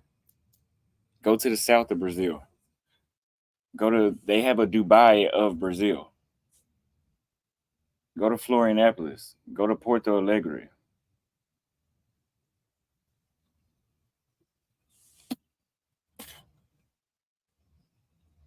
Do you think that women in other countries want to come to the United States? Uh, there are plenty of people in other countries that want to come here. But again, why do they want to come here? They want to come here for education, or they're fleeing a war, they're a refugee, or they want a job. There's no other reason to come to the United States outside of those three. If you want to flee a war and you want to guarantee yourself you're not going to be in a country that's going to get invaded, the United States is the perfect country for that. Like, we're not known for getting invaded. We're not known for that. But if you want a job and you want to get a job easy, they can move to Dallas. We have an amazing job market here compared to other places. You know, it's good for that. You want an education? We don't have the best education in the world, but we have a educational system that's easy to get into. You know, I've been in Kenya and I've seen signs all over Nairobi. Want to go study in England, want to go study in the United States, sign up here. People go there for that. People go there for that. Now, whenever they get a difference in whenever they start feeling the isolation and the culture and the difference in the food and the unnecessary dangers that we have here, do they want to stay? Probably not. They still go back and frequent the places that they're from. And some of them go back with the money they made in the States and they open up a business that puts them on top in their country and they never come back to the States. You know, I've met plenty of Brazilians in Brazil and other countries around Latin America too that were from Brazil, moved to the United States, made some money, went back, invested it, and now they live the lifestyle I live where they're traveling all around Latin America. Brazilians do that a lot. There's a lot of Brazilians traveling, living the exact same way I am. You have to travel to find that out. When you're in Chile, if you want to date there, you will be competing with Brazilians. There are Brazilians, there's Chileans, and there's Brazilians you'll be competing with. Same thing in Uruguay. You'll be competing with Brazilians in Uruguay. You'll be competing with them in Paraguay as well. You'll be competing with them in Argentina as well. So we're not the only ones that have this leverage that I show you. I'm so glad I've been to all these places because I can really speak on this shit and I really know what I'm talking about. You know, when I first got on YouTube, I had only been to Rio, and I was working with what little, even though I held to my beliefs, I knew what I was saying was true, but I was holding on to uh, whatever little experience I had. But again, what I'm telling you is the truth.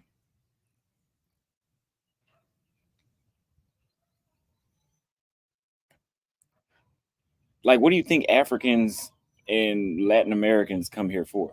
To find a wife? To find happiness? To eat healthy food? To get away from senseless killings? I don't think so.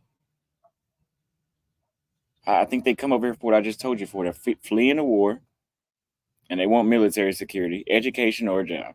That's it. There's no other reason for them to be here.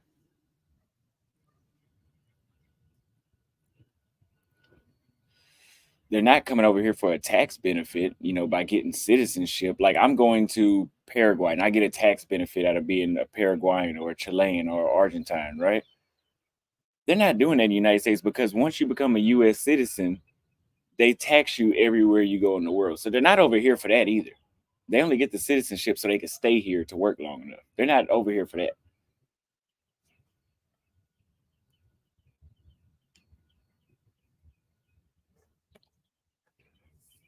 Somebody said they need to fix their home countries. Exactly. And they do it off of our money. How does that sound? The immigrants come here and they steal your jobs. And they go back and improve their countries with your money.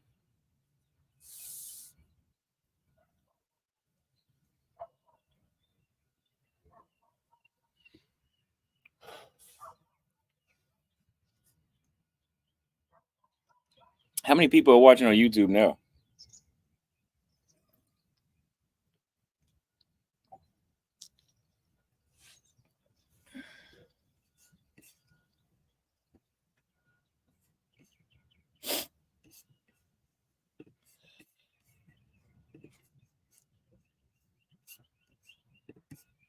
What's up, brother? I know this is off topic, but I really respected the way you kept it cool with your mom the other day. Respect. Thank you very much for the super chat. Yes, man. I've trained myself to be tranquilo. 728. Great. Thank you. So that means 300 people are watching on Twitter, man. I have to keep this momentum I have right now. I have to keep going live every day. I don't think I have an option. Like I'll take a day off when I want to go hang out with Major, but later that night or earlier in the day before I see him, I have to go live again. I have to keep my momentum going. Plus, we're almost at 100,000 subscribers. I can't slow down at all. What happened to B Dub? B Dub needs to call in.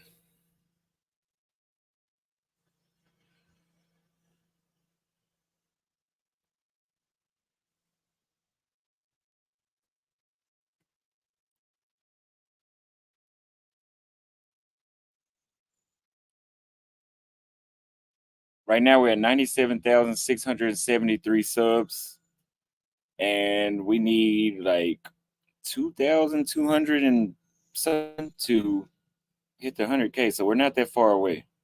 We should be there before I leave here. For sure.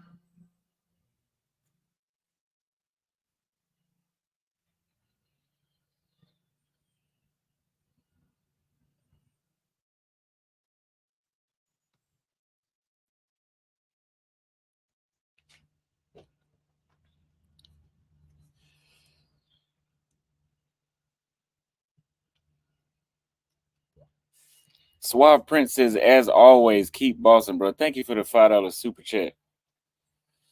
Hardest working guy in the space. I will give myself that credit. There's no other guy in this travel passport bro space that is putting out the amount of content like I am.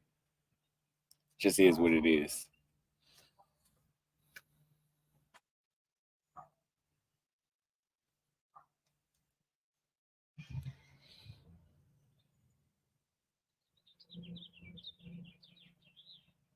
Why, when you title the live, I'm officially thirsty to Keisha show up? Because they think they got an I got you moment, and they got here and they got they ass served to them.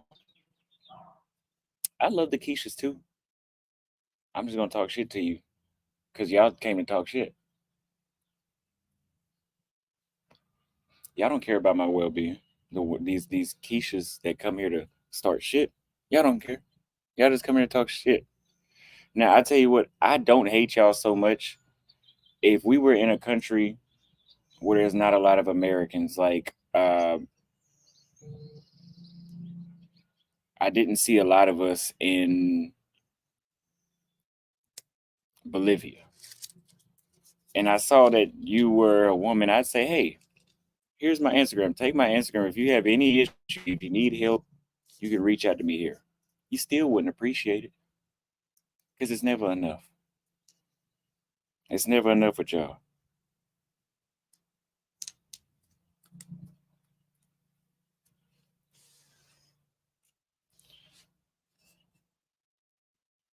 Now, does that mean I want to sleep with you? No. I'm just saying, because we're from the same place and you're one of mine, I'll be there if you need help. Now, if you like old girl in Thailand that's smashing up shops, I'm not gonna help you. I'm sorry. We're gonna have to let that one ride.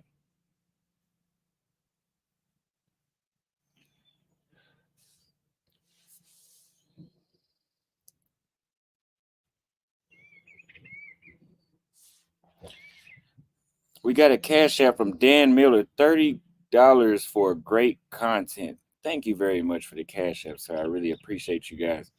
So we're gonna go over some stocks really quick that I invest in monthly. Um, which my number one stock that I put the most money into is a gold mining stock called B2 Gold. It's exactly what I just said. It's a gold mining company in Africa. It's in Mali, Namibia, Philippines, and a few other countries in four continents.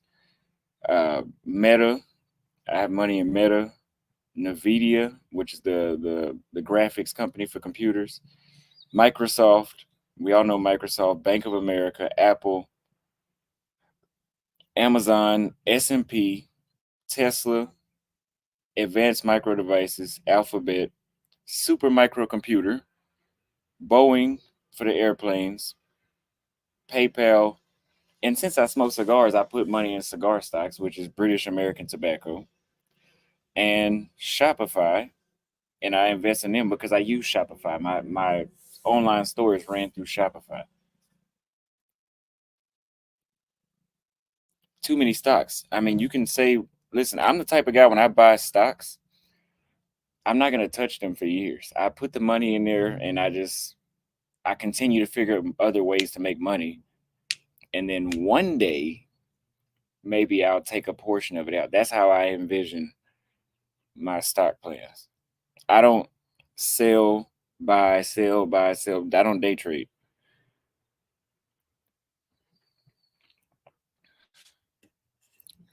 Patrick Brown says, but look on the flip side. Being a good man in the United States will get you cheat on. The mind games play is unreal. Absolutely, man. You need to get on your first trip. I think you've been watching me. You know me personally. You've been watching me firsthand. I think it's time for you to see exactly what I'm talking about, and not in Medellin.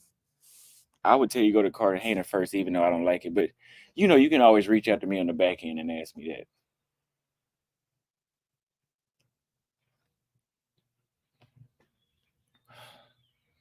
So if somebody say you should diversify your stocks as much as you can, yeah, because I didn't even know about. I mean, I know Netflix has a stock, but I just heard recently how Netflix stock is doing, and I didn't have any money in Netflix stock. And it would have been good to just buy as many as you can. I mean, I once told a guy that I was going to buy penny stocks because at one point every company, from what I'm assuming, was the stock was worth little, and Tesla wasn't always as high as it was. Apple was not as always as high as it was. So if you invest soon and you leave it there, then I mean, I don't really see you losing too much. But the thing with that is, actually, if you want to play that game, you actually have to have money. Like if you're a guy that's trying to make money off of stocks as your only income, you can't play that whole game with maybe with some stocks, but not all your stocks, because usually that's that's gonna I don't it's gonna take sometimes like 5 years or more to see a huge return, if you're investing small money. Now, some stocks that some people are leaving in the comments, everybody leave one stock you recommend and why.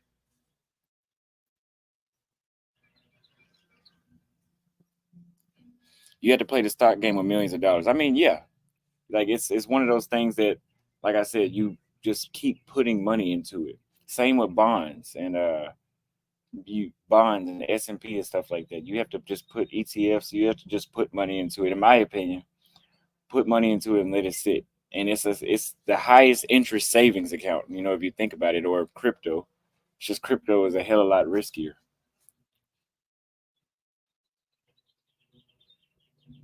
Day trade penny stocks. Yeah, I do agree with that.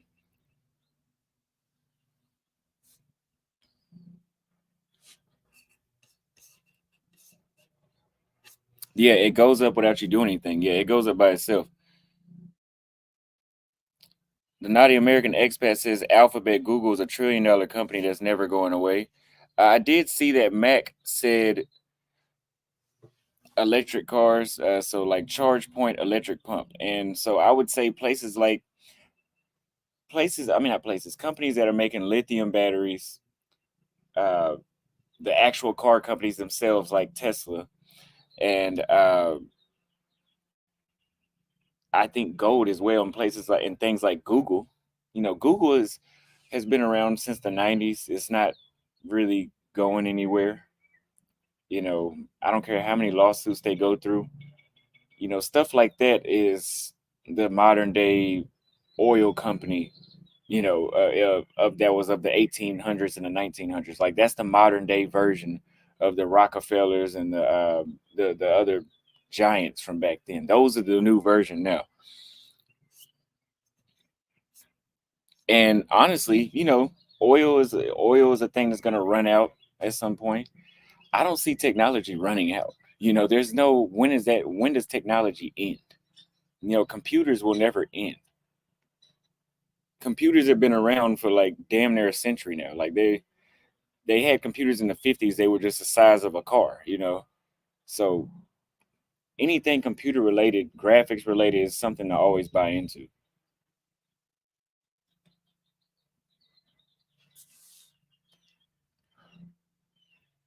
Anything AI. So what are some AI stocks you guys recommend? Yeah, computers have been around for almost a century. I think they had computers in the 50s.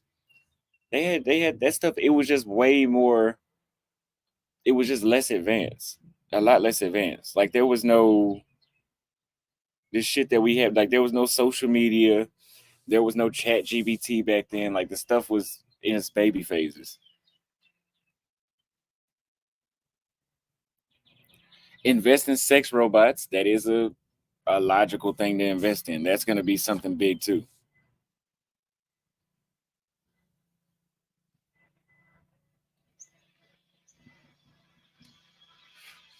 Because besides investing in your business, you have to diversify your portfolio income and invest in other things like stocks and crypto and even other businesses, right? So like me investing in my business, only I can only go, well, I'm not gonna say I can only go so far, but when it comes to equipment, I have a good laptop, I have this tripod that this is on, I have this good camera.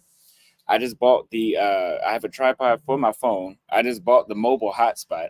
I have my computer outside running off of a charger pack, a battery pack that can charge the computer 2 times and can charge my phone 10 times. So if I now that I'm a live streamer with the equipment I have now, I could stream for 2 days straight if I wanted to. You know, I I have invested enough to better the content.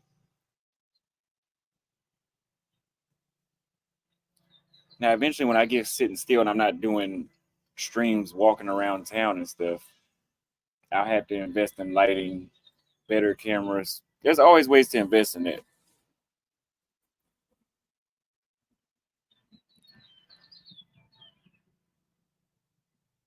Invest in virtual reality too.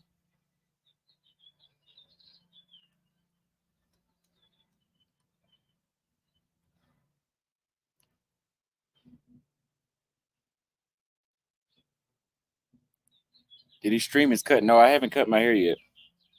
It looks like I cut my hair.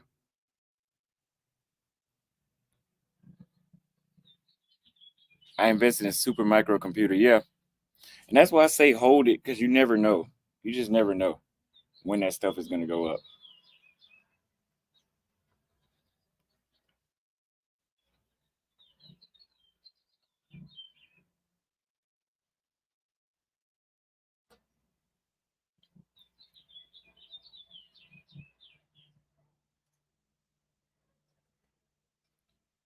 Coinbase.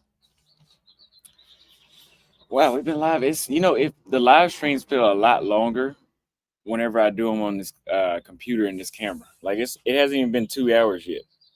Kenneth Williams sent a $5 super chat. Put a 1 in the chat if you guys want to do a call-in show and we can talk about invest in VOO index fund. Invest and forget it. I will look into that. Thank you very much.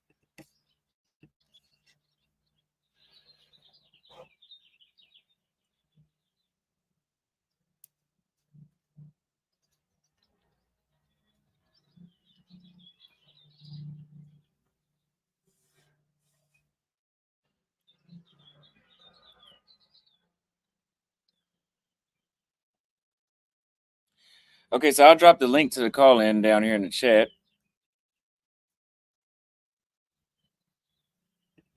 Michael Ross, thank you for the $2 super chat.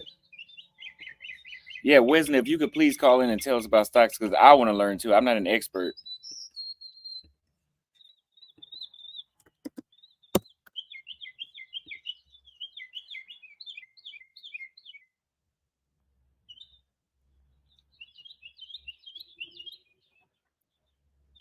Yeah, that Brazilian cigars are shit, man. I love these. I should have bought more.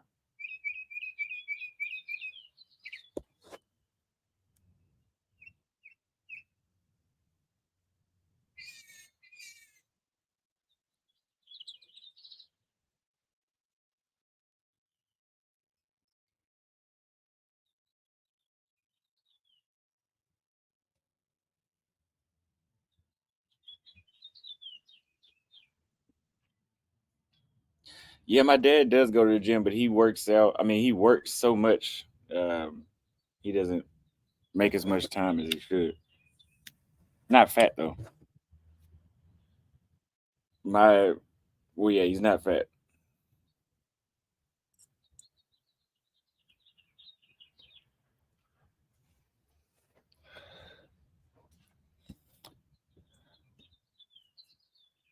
Hold on, let me add.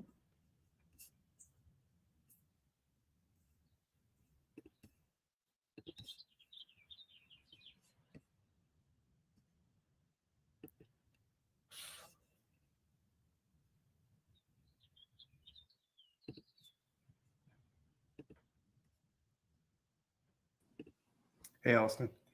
What's going on? Not chilling. But let me mute the other channel. What is that? So like one thing I would say is I'll give background with me. I went to school for electrical engineering, so I got a 4-year college degree in electrical engineering, and then I ended up working for like Computer Sciences Corporation, PricewaterhouseCoopers for 3 years at Computer Science Corporation, 5 years at PricewaterhouseCoopers. Basically corporate jobs. And my point is, obviously you get those good jobs, right? Definitely feed the 401k, right? And I'll give you an example. PricewaterhouseCoopers, I worked there five years. Just say I worked from 1996 to 2001. And during that time, I was putting, I wasn't making a lot. I was making 60,000, and maybe at 2001, I was making 100,000 a year. And just feeding that 401k, and even think about it. We had a stock market crash in 2000. Feeding the 401k, getting the match, and they also gave us like 5% of our salary in this account called RBAP. Mm-hmm. So with those, by doing that, like I don't know exactly what I ended up having in 2001, but I would say it was definitely less than $50,000 in those accounts, right? Mm-hmm. And my point is right now it's 2024, right? I got laid off in 2001 because of 911. The economy was doing really bad, and I just let that shit ride for the most part. I did take and everything was invested in S&P. It's called S&P mutual funds basically, and that money grew. So it's all about putting in as much as you can, not touching it, letting it grow, compounding an interest over 20 years. It's worth over 400,000 now, right? Wow. So, I mean that's money. So think about it. I may have only been making 60,000, 100,000 a year back then, but that extra money, that 50,000 that was going into those accounts now grew to 400,000. If you look at that 400,000, imagine over that 50 years, I gained an extra 400,000 over that 5-year period, right? From work. So my point is you don't need millions of dollars. You just need to be consistent, invest that money, and keep that money there. When you're young, like Austin Hollerman, 24 years old, right? He keeps on just putting that money in, right? And over time, it will grow. That's how it works. It's don't touch it and let it grow, especially S&P ETFs, right? Over time, you look at the average, stock market gains on S&P ETFs over years, it's fairly significant, so that's like the easy, like to me, that's easy mode, right? Start young, invest that money. Easy thing, Warren Buffett says straight up, S&P ETFs, right? S&P ETFs. So right now I'm in the process of combining what we call that 401k from Pricewaterhouse and that RBAP. I'm moving the RBAP money into 401k. And that'll be moved in the beginning of June. And then I'm going to open up a Schwab account and then move that whole 401k over to Schwab into an IRA. So why do you choose Schwab? Well, I already have Fidelity, right? So what I'm trying to do is I'm a software architect for a big bank right now. I know I'm looking really scruffy because I didn't go to work all this week. I work from home. Okay. That's why I put the hat on too. But the thing is I wanted to have two brokerage accounts, right? Fidelity and I want Schwab, right? So I have two brokerage accounts, and let's just say straight up, I got $2 million, right? And that's not counting my house or cars, right? And I'm 56 years old, but that's because I started investing money when I'm young, right? So, and I started out making back in, who the hell knows, 1994, whatever, $30,000 a year. But it's just putting that money in and consistently putting that money and investing that money so you have a better future. You invest in money and gives you financial freedom in the future, right? Correct. But I want the two accounts because I want to have, like, what if one gets hacked? And also it's nice to have, maybe I'll have a Schwab debit card and I already have a Fidelity debit card. And when I'm using that Fidelity debit card, I'm not getting international fees. I'm not getting ATM fees in Colombia because I was living 6 months a year in Colombia for the past 3 years. So, now they got us back in the office 3 days a week, and they want me back in the office October 4 days a week. But guess what? My ass is quitting my job. I'm retiring at 56. So that's what it does, right? Financial freedom is money, man. Money gives you freedom. Otherwise, you're working for corporate America, or you're working for somebody.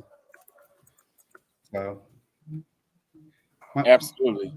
Yeah, my main point is, get a good, get a decent education, get a good job is a good thing, right? In the United States, to make that money, invest minimally that 401k, whatever your company is willing to match up to. Like my current job, they were matching up to 6%.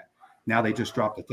They just dropped our match to 4%, and then they gave me a 2% raise. So they dropped my 401k match 2%, and then they gave me a 2% raise. I mean, I'm like, come on, man. But my base salary is 156. So to me, I'm making 156. I really don't give a fuck. Yeah. Okay, so that's good information. As long as we constantly invest in a 401k or invest in something that has compounding interest, and then you go live abroad where the money is divided by Exactly. Cost of living is divided by 5 anyway. So you're living 5 times better than you would have in a state in the States. Exactly. Like everybody wants, talks about this passport bro movement. The real deal is right, living somewhere else to have a better quality of life for less money. That's number one. Right. And obviously it needs to be a place, cost of living's cheaper, weather's good, food is good. You know, like when I live in Colombia, I'm at the most I'm paying $750 a month for my apartment, and that's on Airbnb. Obviously, I can get it cheaper, but my Airbnb is beautiful, so I'm fine with spending $750 a month. You know, and the biggest problem in Colombia is if you're drinking. I drink whiskey in Colombia. You know, I don't smoke cigarettes in Colombia, but I smoke when I'm here sometimes. But watch your budget. You could live easily 2,000 to 4,000 like a king in many different countries. So your quality of life for the money you spend here versus the money you spend there. Once you got your money straight, like if I guess if you have let me get the calculator out. But just say you're needing to spend $50,000 a year, and that's a lot of money. And just say you have $1 million, right? It's 20 years of living. I mean, come on, man. And your money's going to make money. You know what I mean? Yeah, and it's going to always make money. Yeah, exactly. So you're eating away at the gains, and you really like. My goal is. I get a pension from my job when I quit. I get over $2,000 a month till I'm 67 if I would take that route. And then you put some in fixed income. You just say you put 500,000 at 4%, you're going to get 20,000 there. Bottom line is I can easily get 2,000 a month just on fixed income, 2,000 a month on the pension. Then you just let the other money ride in S&P ETFs or QQQs. And you're going to live the rest of your life without ever hitting your principal. Correct. So what about not an American expat? I think he said he wanted to chime in on it too. Yep. Let him go. He kind of beat me to the punch. Yeah. I've had TD Ameritrade brokerage account since 2008, and Charles Schwab bought them out in 2019. So this May, they're officially merging, transferring all the assets from TD Ameritrade over to Charles Schwab. They were paying up to 4% interest for an API, high interest savings account. So, but I'm older. I just turned 61. And like him, I retired from my government job back in 2019, right before COVID. So I can advise guys your age or younger to have the discipline. You're working in the United States. If you got a really good job, save your money. Stop spending it on women. Just save your money. Let it compound interest. If you can get a stock that pays dividends, hold on to it. Don't take it out. Pay your taxes, of course, but just keep it. By the time I retired early at 56. I'm 61 now. So if the way things are going now, if you start now, like at your age or younger, you can retire at late 40s, but you have to have financial discipline to do that. So it's easier said than done. I don't know how many guys in the chat, they see my name, American Aspect. I talk a lot of shit in your chat, but seriously, when it talks about money, that ain't no fucking joke, man. These guys got their mind on pussy all the time. They got to remember you have to have your money right before you can do all these. The things that you're doing right now, it's a lot of guys have been doing that for years because they know how to take advantage of investing their money, delayed gratification. A lot of brothers your age are just too impatient. They want it all right now. And they have to face the facts that everyone's not going to be able to do what you're doing, Austin. You see what I'm saying? Correct. So the majority of them just gonna, if they got a good job, stay there, invest your fucking money, man. Be patient, because one thing's guaranteed: you're gonna get older, and what you don't want to be is older and have no fucking money. Whether you stay in the States or you want to be an expat like I am. So that's all I can really advise. I mean, now whether the guys in the chat gonna listen, that's another story. I'm going to give you some advice though, right? What we were saying, how much percent were you getting on the money in TD? They was paying 4%, but Charles Schwab bought them out back in 2019. Yeah. No. So I know it's going to be less. I can't believe what I read on Google. I have to actually call them up and ask them. It's going to be a little less, man. I don't think they'll be paying 4%. Let me give you the advice.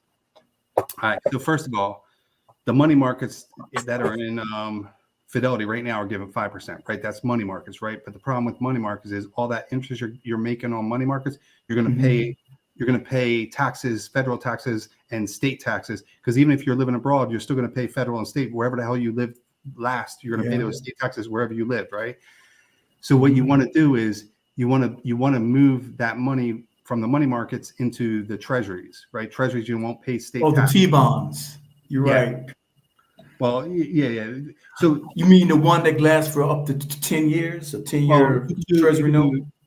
Year to anything a year, like there's 0 coupons and they're less than a year, and then just say they got different. They got I guess they're 0 coupons, and then there's bills, and then there's notes, right? So what I've been doing, I've been moving to like 2 years. I got like just one yesterday expired 50,000, right? So I got to take that 50,000 now, and I'm going to put it in a 5-year, right? And I'm going to get 4.6%, right? But when I get that 4.6%, I'm not going to pay state taxes. I'm only going to be paying federal on treasuries. That's my trick. That's my tip to you, right? So you pay less in taxes. Now, do you agree with me to the younger guys watching? They got to have financial discipline. They have to wait. Some guys going to see a little boost in that income, and they're going to immediately take it out and spend it. They should hold on to it. Yeah. So what I would say is just say this, right? I've always made more money than most people, right? But I've always lived below my means.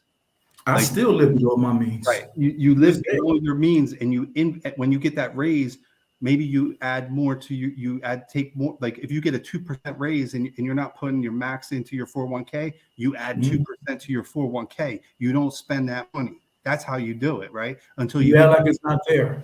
Just pretend it's not there. Exactly. And it's really, I know it's tempting. Like when I look at, because I've been here in Kenya for 3 years. I went back home in October to visit family for a month, and I can't believe how much things have gotten so expensive. The hell you in Kenya? 3 years, man. Yeah. I mean, that's where Austin Holloman says they got the best box. Yeah, but but it's not like Brazil. No. Well, I've dated Kenyan girls, right? And believe me when I tell you, I will be in Kenya. Go on, dude. Oh yeah. They'll rush you, man. They'll rush you. Don't worry about it. And you know why? Yeah. Well, but seriously, really what it is I'm gonna play poor. But you're gonna have to. I don't think it's gonna work, but what I'm saying is. Yeah, go on, dude. Yeah, go ahead, brother. Sorry about that. Who's this? We heard you. Go on, speak. Who's this? Yeah, Austin stepped out the chat for a while. Hey, the other dude that was going to talk, is it Naughty American Expat? Is that who it is? Oh, that's me. That's me. You? Yeah. Well, so we're trying to let you. I don't know. He's not camped up, and I don't recognize his voice or anything. I think he was doing a mic check. Maybe he just muted himself. But no, he was trying to jump in. And I know, but I think he might have muted himself because I don't hear anything from him. But yeah, if you come into Kenya, man, just do your thing, man. Yes, I think there's like a delay, but I'm just gonna chime in real quick. So I've been investing in the markets for over 10 years now. I've been a student of the markets for over 10 years now. So I've been investing in crypto. I've been investing in stock indices. I've been investing in Forex. So I wanted to just chime in and let everybody know I specialize in timing market moves. So one thing I want people to look out for and to do research is meme coins in crypto. Stocks are going to be moving starting June, but meme coins are going to be the opportunity because they offer an opportunity to own a large percentage of these shares of these projects. So just look at these meme coins, and then December, you want to be cashing out. So just do some research on that. So All the I'm best not guys. too savvy in cryptocurrency because you have to break it down for me. I don't have anything in crypto. I mean, I know about it, but I've never invested in any of it. So can you have any advice for like a person who's beginning it right now? Hello? Or you have a delay still? If you can hear me, what I'm saying is for people who are new to crypto, because I'm not a novice. I mean, I'm definitely a novice and I have no idea about what to do about crypto. Can you give a suggestion on what to invest in for a beginner? No, I guess not. His connection is not that good. I mean, you know, we can't have a normal conversation with you, man. I can't hear you, man. I know. Maybe the internet or his Wi-Fi is going in and out. Yeah, you know, like you know, I'm drinking a beer and I'm smoking some damn cigarettes when I've been back in the United States for 16 weeks. I was in Cali the whole month of December. I was smashing Karen Bridget, and I was there in November. And you know, she had nalgas ricas. But you know, now I was going to the gym, but the last few weeks been a little stressful because my money's going down. I don't like to see my money going down. You know why it's going down, right? Because you in California. I spent 1 month there. I spent too much money, and I didn't even do anything but go to the beach every day. No. I say Cali, I mean Cali, Colombia. My bad. But I'm now in Raleigh, North Carolina. Okay. But so I'm being bad. I'm smoking. Like I need to get my shit straight and go to the gym tomorrow. You got to hit the gym, man. Yeah, I mean part of like, you know, part of one of the things Austin promotes, and it's real, right? Is you got to keep yourself in good shape, right? How do you expect to date women without keeping your money in good shape and without keeping yourself in physical good shape? Right? You will learn the hard way. But before I came here to Kenya, when I went to Brazil for the first time in 2020 for Carnival, I learned the hard way what happens if you're not in shape. You will embarrass yourself. You will embarrass yourself. You know, I can't hang out. Your cardio up. I can't hang out with no man that's all of a sudden, you know, with some girl, and all of a sudden, you know, he can't finish the task. He's got to take a break. That's sad. So we got to keep ourselves physically in shape, cardio and strength wise, and our money in shape. Dude, man, it's like when I was in Brazil, you could tell it was people older than me that were in better shape. You know, and that's the men and the women. And they have that culture. They're very body conscious, and especially in Rio, Salvador Bahia, they're very body conscious. You know, now the gyms here in Kenya, it's like it's not the same culture. If it's here, I haven't seen it yet. So Austin says the same thing. Austin says, you know, for example, a lot of women in Kenya don't go to the gym. That's what they don't have to. They have it naturally. They don't have to do nothing. They got that natural. I'm telling you, take my word for it. They don't have to work out. I mean, they have some fat ones here, but I'm just saying. I guess I'm speaking personal experience. What I've seen. Until they hit 40, then maybe they have to start hitting the gym. But when you see me smile, that's me thinking of those Kenyan girls. You know what I mean? Because I know I'm going to be enjoying them when I go there. That's a fact. Man. The dudes are going to be mad at you. They're going to be calling you about them motherfuckers. Motherfuckers going to call you Mzungu. They call me Mzungu. Yeah. But I'm black. But they still going to call me Mzungu. Santa Claus. They still going to do it. I'm sure the dudes did Austin the same way. You could tell Austin's black, but he's an American, so they're gonna come out and say that. Mm-hmm. You know, but yeah. Are you moving here, or are you just coming to visit? Well, I'm probably gonna quit my job at the end of June. I may keep early retirement, right? Yeah, just quit and retire. I may keep my house for a year, and then be based out of Cali and focus on, seriously, I don't smoke in Colombia. So focus on sleeping, eating well, going to the gym, and traveling and learning Spanish, like getting I'm at like 20% level on Spanish, right? Like I think Spanish is easier than learning Portuguese. I mean, Portuguese is one of the toughest languages. Anybody who's fluent in it, they have my respect, because that language is tough. But Spanish is a little bit easier. Well, very much. I mean, one reason why I want to go to Kenya is, I prefer Black women. What a coincidence. So do I. I mean, Black women need love. You know what I'm saying? And so obviously I've dated, let's just say my last girls that I dated in United States, one was Kenyan, one was Nigerian, one was from the Congo, and two were from Haiti.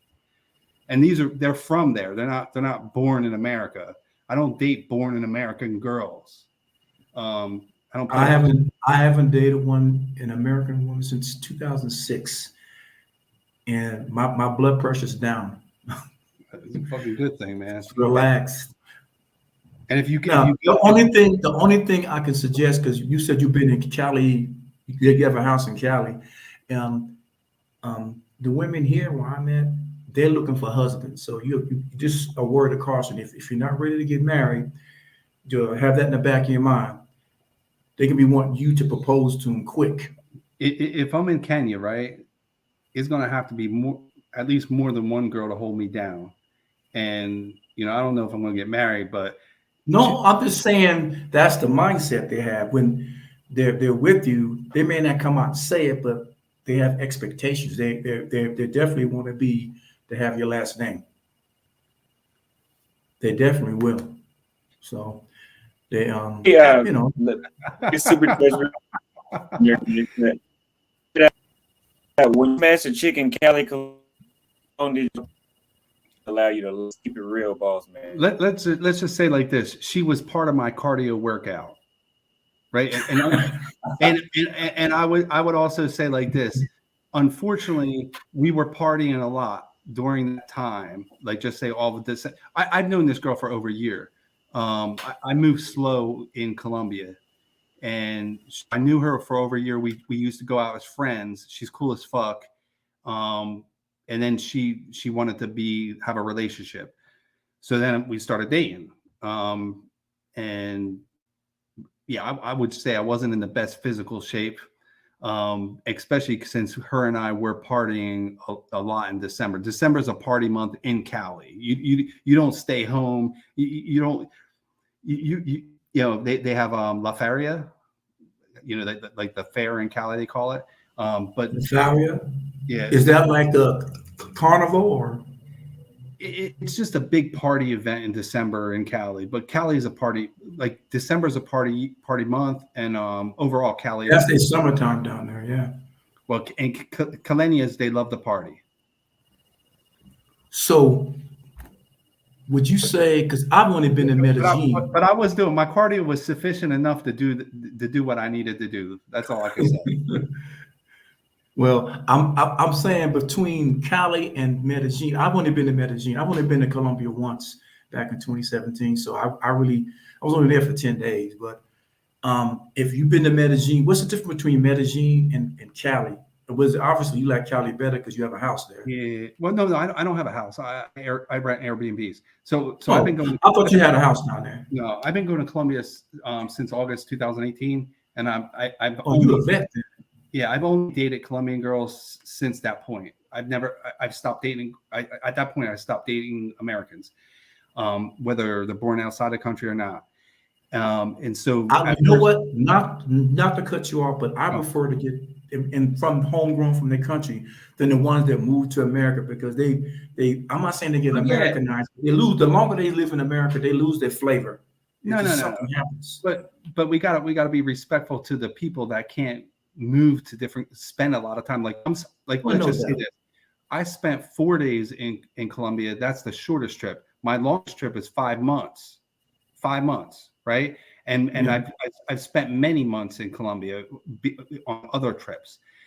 So, like the way you progress, right, is date women from the United States that are from different countries, right? Because that's a better option if you cannot be in another country. If you're obviously the girls from different countries that when they're still living there are better to date. But if you can't be there, sorry, you're on mute, dude.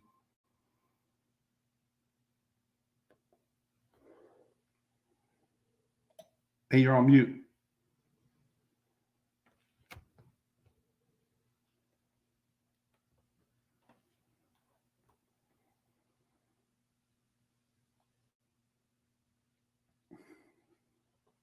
You're on mute. At least I ain't hearing you. Anyone hearing that, dude?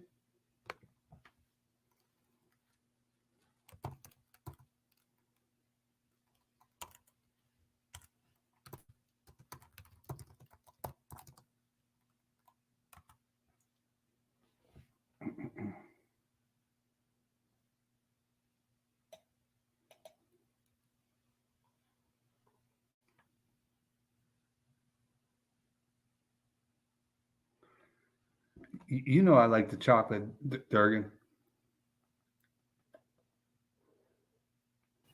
You have to vet them. You have to vet the ones in the States, man, that are foreign born.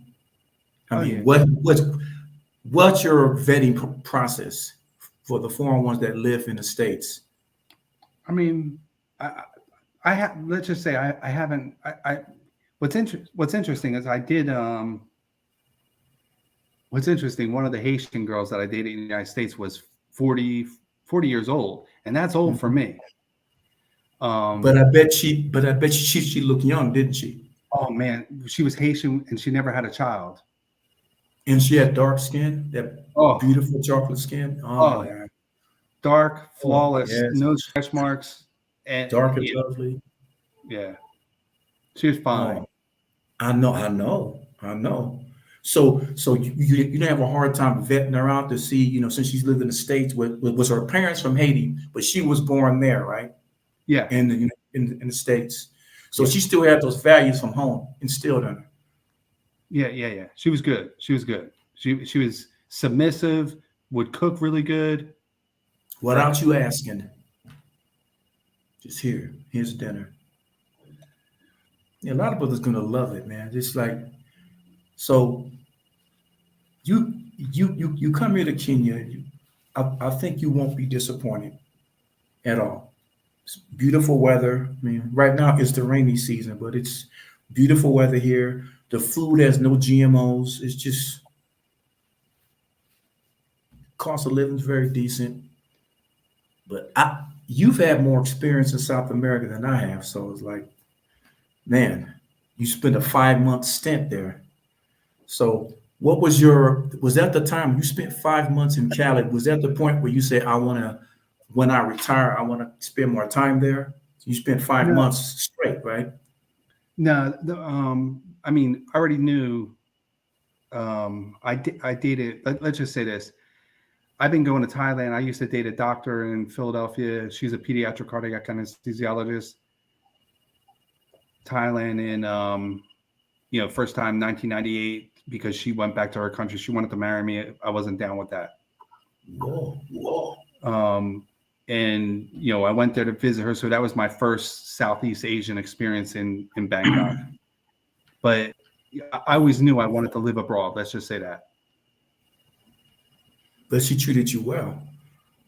Well, she let's just say that my ex-girlfriend, who's a doctor who lives in Bangkok, she owns a $3 million house. Now, is that in her currency, the baht, or US 3 million? US 3 million. She's a baller. Okay. She's a baller. Yeah. And I mean, if I wanted to have a relationship with some older Thai, she's Chinese Thai. If I wanted to have a relationship with an older Thai girl and live in Bangkok, I can live like a king. But I don't want no old bitch. I mean, she her head weak. You know what I mean? Like I don't need money from a woman.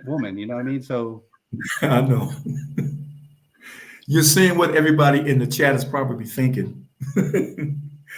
Yeah, but I tend to date, let's just say, average 25. 25 and up. Not up, but around 25. Sweet. Because, well, see, I'm a serial monogamist. I have no shame in saying that. Once I find one that I'm compatible with, I stick with her. That's just how I am. Well, I don't know. Even back when I was younger. Well, if the only way I would stick with it is if that girl is going to allow me to have an extra. If she's going to allow me to have an extra. Okay, you know what? You could do that, but I can suggest be discreet about it as possible. Don't throw it up in her face, regardless of what culture she's from. Just kind of respectfully let her know, like, hey, this is what it is. But don't, you know what I mean? Don't gloat over it. But I'm not in your shoes. I don't know. Maybe you can sit there and gloat about it, saying, this is it, and this is how it's going to be. If you don't like it, there's the fucking door. Yeah, no, I mean, yeah. Let's just say I used to date when I was living in Cali, that 1 5-month period. Mm-hmm. I was dating one of the police girls, right? And I met her on the street, and like she was working on the street. She was a police girl with her police friends, and she was walking the beat. Yeah, she was on the beat, right? So I went up to her. So we started dating. She lived with. We dated over a year. She lived with me for 5 months. She's now 22, 23 years old. I mean, she's 5'10". She's beautiful. She's a good looking black girl. Let's just say that. She wants to marry me, right? If I wanted to, but the problem is when I ask her the question, can I have an extra? She says no. So she's not. Hold on. How long did you wait to ask her that? You waited a whole year before you asked her that, or? No. She told me straight up. You have to do that. You have to do that in the beginning. She told me she was bisexual in the beginning. Then they're all bi. Whether they say it or not, well, especially when they work in the police force, they have a higher tendency to be bisexual. Let's just say that. But she all of a sudden said, "I'm not really that interested in girls," and she sure the hell wasn't interested in sharing me. Hey, sorry, I had some internet issues. Let me cover these super chats really quick. C-Man says you can't time the market. You RNT Miss Cleo. Thank you for the super chat. That's a fact. A fact. The next says, why do you think black people in South America don't fight racism in their country? Number one, because they can't. America is still the best place for black men financially. I would agree with the second statement, but usually when they try to fight racism, they're murdered. That's usually what happens. They don't have very say. So I'm not trying to start nothing, but thanks for not demanding donations. Your honesty, brutal, honest, and great content is why I donate to you. Thank you very much. Yes, I will never demand donations, just recommend them. Thank you very much for the super chats. Okay, y'all go ahead and continue. I want to hear the rest of that story that Wisna's telling. That shit was interesting. But she's 5'10", a police officer. She's 22. You said 23. She's 22, about 22 or 23. Right now, she blocked me again. She plays those games. She wants me to agree that she is the only one. And believe me, it's possible because when she lived with me for 5 months, she would wake up in the morning. She would take a shower. She would put her police uniform on, go to work. She would come back. She would clean the apartment. She would wash my clothes. I was spending a lot of money because we were I like to go out. I like to socialize with people. So I would take her out all the time. I wouldn't buy her. She never asked me for money. Never. Like this girl does not want money from me. I mean, she likes the security, I'm sure, but she didn't ask me for money. She was there. And another thing about her, being 20-something years old, what was amazing is she wasn't on her cell phone. She was 24/7. That is amazing. Yeah. Like, I mean, she was on it partially a little bit, but not like a typical girl where they're taking selfies, they're posting on Instagram, they're posting on fucking Facebook, and they're fucking chatting with everybody. This girl was totally 22. That's very mature. 22. Mm-hmm. Well, that's the thing right there, right? When you're dating these women in these countries, right? They mature at a faster rate than American women. Because why? Because American women are staying at home. We're in a bubble. We're in this like easier world. They have a tougher world. They mature quicker. Well, of course they're going to have to, because what's that? Austin, I'm gonna drop down. I'm gonna allow another person to come on your panel. Thanks for letting me on. See you, man. We'll check you out. Stay your fucking ass in fucking Kenya, man.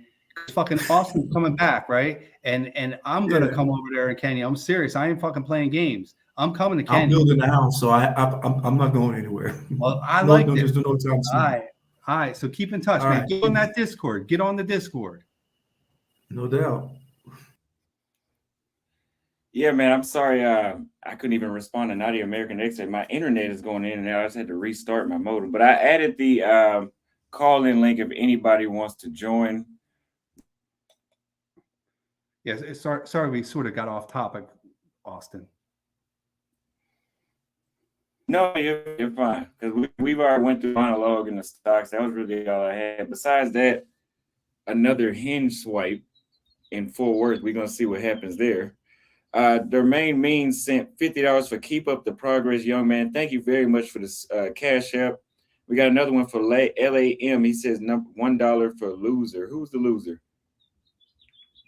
Thank you for the Cash App. Maybe he was sending me $1. Maybe I'm the loser. I don't know. You know, I need money. I'm just a poor man living over here in Raleigh. Yeah. Yeah, I've recently, man, now that I've traveled and I've gotten a lot out of me, out of myself, I should say, I've just now started to focus on living below my means. Because I'm not going to lie, man, I was spending a lot of money. As you could tell, I was spending a lot of money traveling around and just hanging out. But I've gotten it all out of me just about now. So I'm not really into going to clubs as much as I used to. Putting money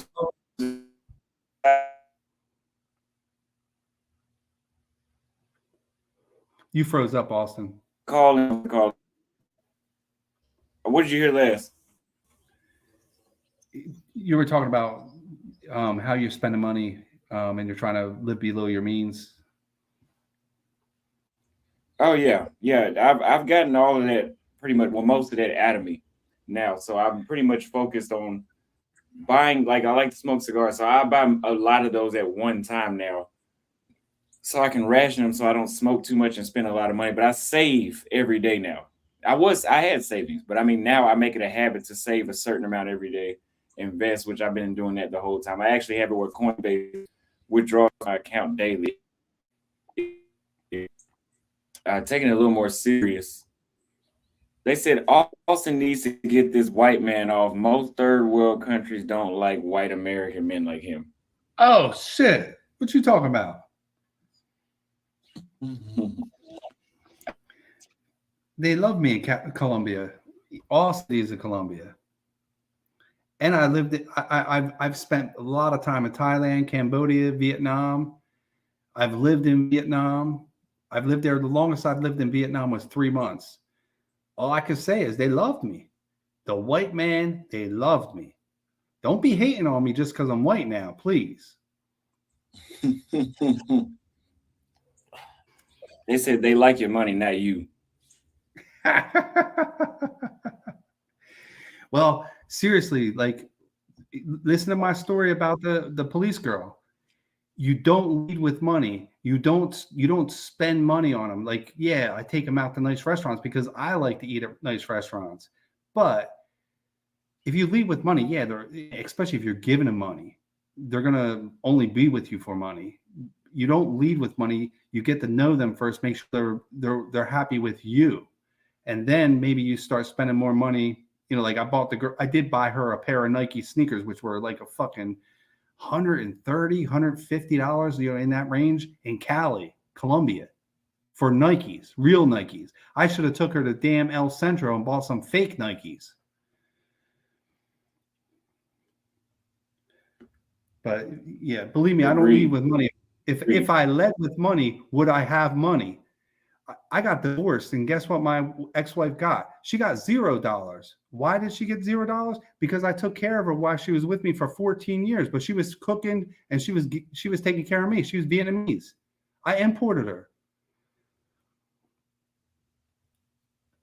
Wow. So tell us more about Vietnam, because I loved Vietnam, but what was more about it? Like what was great about it that made you stay for us? Wow. Well, let's just say this. Obviously, I'm white, so I have a half brother who was white. This is a good story, but the reason why the reason why I first went to Thailand was for that doctor I was dating, right? And then once I started going, I was like, wow, Bangkok's awesome, man. I mean, Bangkok is just an incredible city. You get off the plane back in 1998, you smell Bangkok. It smells different. It's obviously different. But, my brother would just say, for example, he was like hating on me. Hey, why do you date outside your race? I'm like, what are you talking about, man? Like, one thing I like about Austin, he don't give a fuck if somebody's black, white, Spanish, whatever they are. He don't care what color. And most of the people in the chat don't care. We're all Americans, right? We like all colors, most of us, right? And so I brought his ass to Bangkok, and let me tell you, he got off the plane. He was kissing one of the ugliest prostitutes that I was friends with. I never smashed her. She had gingivitis, man. She had gingivitis, bloody ass gums. Holy. He was kissing her. But and then I took him from Bangkok. We went over. We took a bus, and then we took a boat, and we went to Phnom Penh. And then we went to Phnom Penh. From there we went to Chau Doc in southern Vietnam. And the reason why I went there is because I've been to Cambodia before, and I saved a hoe. I was almost, you could call me Captain Save a Hoe. And so what happened was this Vietnamese girl that I met on a previous trip, and she didn't like the situation she was in. Let's just say that. And she asked me for money to get her out of that situation. So I said, how? And what happened was her aunt got her into that situation. So I said, how much is it going to cost me to get you out of that situation? I gave her like the cost of a pair of sneakers. And all of a sudden she comes back and she's got all her clothes and she's mine. I'm like, what the fuck is this? So on that trip, we ended up living with her cousin or aunt that got her into that situation in this rich ass house. And, so when I brought my brother to Phnom Penh and we went over to Vietnam, the reason why I went there, it was my first trip to Vietnam. I went to look for the girl to make sure she was okay. Like that her family didn't put her back in that situation. And so we went. I mean, we're talking we're talking like bus rides, boat rides, motorbike rides. This was an adventure. But that's, and then I went to this. I think I went there with my brother to this restaurant, and that's how I met my ex-wife. Because the restaurant, the uncle brought his niece over to speak English to me, right? But once I met my ex-wife, I was like, I was 36, she was 18. I said, well, I'm going to marry her, right? Like, would you marry an older white dude and live in America? She said yes, but maybe not me. So that's how I ended up, I guess, getting married. But okay, so because of that, I started going to Vietnam more, right? I've been to Phu Quoc, which is the island in southern Vietnam, and my ex-wife's town is Rakia, and I've been to Chau Doc, and Chau Doc is where a lot of 304s come from Chau Doc, and they go over to Phnom Penh to work. And I've been to Long Sing. I've ridden motorbikes all over southern Colombia. And what happened was, one of the times my ex-wife went there with my daughter, and she was stressed about school. And what happened was, I told her, leave her there for a year with the grandparents. So she left my daughter with the grandparents for a year. And then I went there to pick her up. And that's why I stayed there for 3 months. But I would vacation in Vietnam when my ex-wife was living in the United States and going to school for nursing. And so I would basically chill with her next youngest sister, whatever. Her name is B, and she had like an older sister and two younger sisters. And so I would just hang out with the family, right? And the family took care of my daughter, and I would travel on a motorbike all over the place. Southern Vietnam is awesome. They love Americans. And I just, it's cheap as fuck, right? Like when I'm living, just say I live in a family's house, it was so hard to spend money. Like I would take the whole family out to dinner, but it was just so cheap. It's ridiculous. But they love Americans. The culture there is good. They love us. It's inexpensive. The only problem, it's hot as fuck in the South. From Saigon all the way south, it's hot. So, and I've never been to the northern parts, but the reason we went there is and I actually went there and I was working remotely for a company in Colorado, and I was making money, but I had enough, and I just quit the job after 3 weeks of working night shift. I was working all night long. It was crazy. But I like Vietnam. I mean, Vietnam, you don't go there for 304s. That's not a place to go for 304s. It's a place definitely for the culture. It's definitely for the food. The people are fucking nice, man. It's beautiful, man. I mean, there are happy people. If I were to pick, Thailand, Cambodia, Vietnam, I would prefer to live in Vietnam.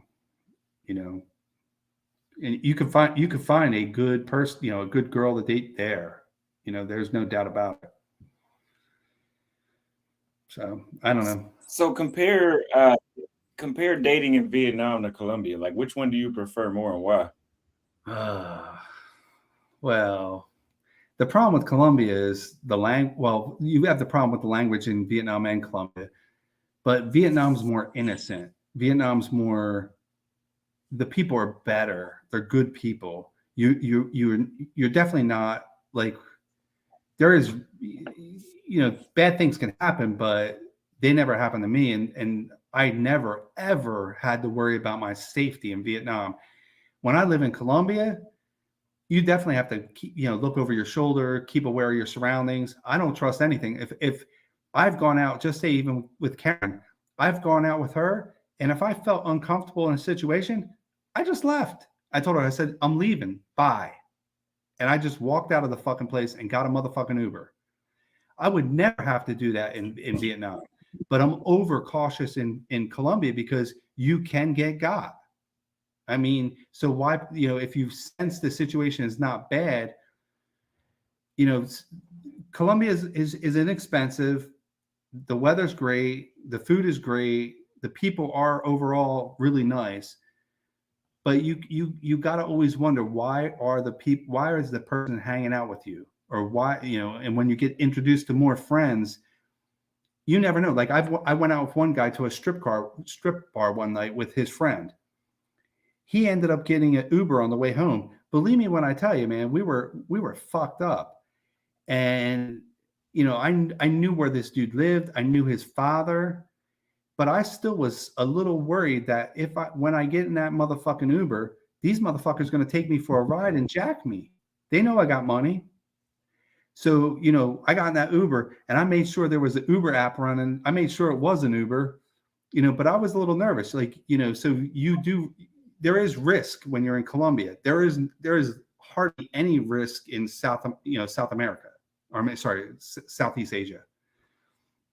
I would agree that you do have to watch closely. Just like I was saying in Peru with the girl that she wanted to introduce me to her friend, and she wanted to bring over a guy to spend the night. Most people wouldn't fall for that, but you have some thirsty dudes that will fall for that, and that'll just because they want pussy. You can get got in America. Does that mean the Vietnamese are better than America? Vietnamese people have a better culture than America. Vietnamese have a better culture, right?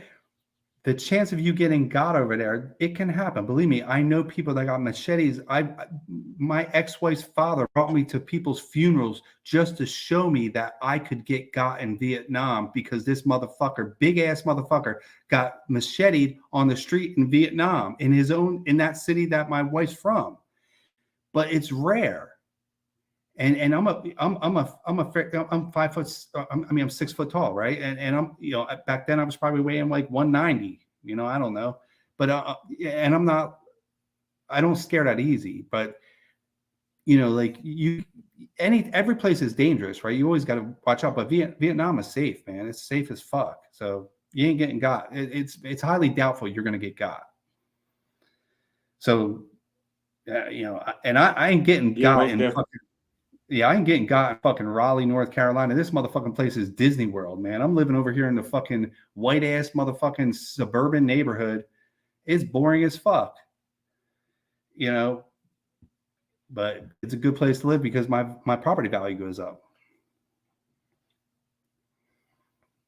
Here you go. Top cities for 304s. Well, we know what those top cities are. Yeah. Now, we're not talking about prostitutes because we will not promote prostitution, but we know what the top 3 cities are. I think that was a rhetorical question. Yes. I mean, come on, man. Like, I don't really appreciate people talking smack about Austin and certain, some of the comments, right? Like, and he was out, like he can get girls, normal girls. Right? Like, I mean, he can meet normal girls. He's 24 years old. He's a perfect age to travel. I mean, even I'm 56, I do well, but he should be able to do even better. And it's easier for him to meet women, that are 25 to just say 19, whatever. Oh, this is the interesting. Dude, I was very young when I did that. How you smashed your first black woman? Said you love black women. Let's just say I was definitely under 18. I'm sure. My father used to be. My father dropped out of high school before he got his high school diploma, and he was sort of in the racketeering kind of business. He was in pinball machines, pool tables, cigarette machines, jukeboxes, that kind of business in New Jersey. And you meet certain types of people in that type of business, right? And my father was a little wild, like so. Austin's father is definitely a player. My father was definitely a player. I mean, if you want to enjoy women, you should be able to enjoy women, right? That's what they did. But my father would come home from going out with his girlfriend or ex-wife or his wife, who became eventually his wife. But he would come home and see me with, I'd have a black girl I'd met at the club and I brought her back to my house. Some of you. We got a new guy. What's up, dude? No, go ahead. No, so I was smashing black girls, just say black women, definitely below 18 years old. I mean, I primarily dated black women ever since I've been young. I mean, that's in the United States.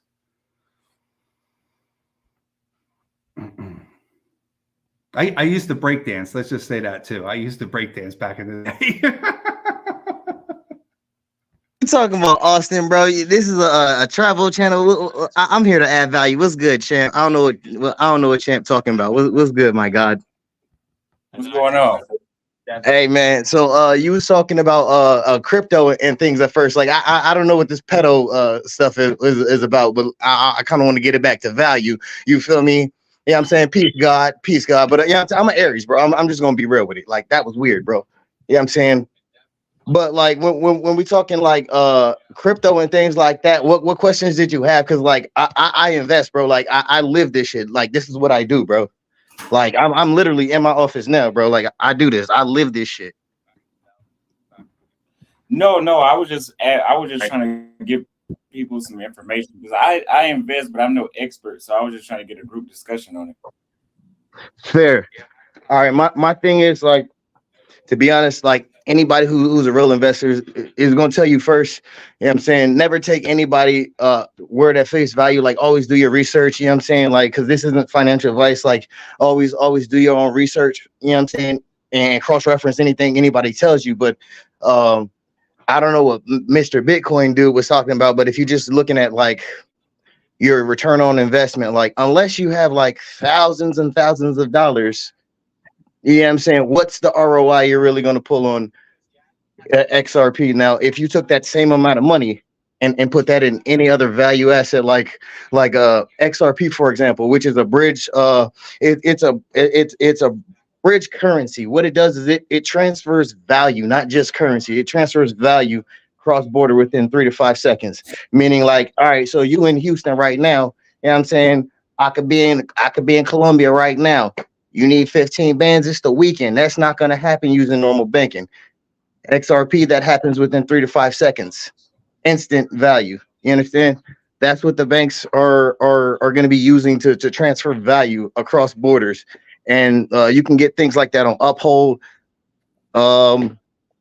Casper, which is CSPR, XLM, things like that. And just a rule of thumb with investing, I'm a little aggressive with it, but it's 50, 30, 20. Basically, I invest 50% of all my income.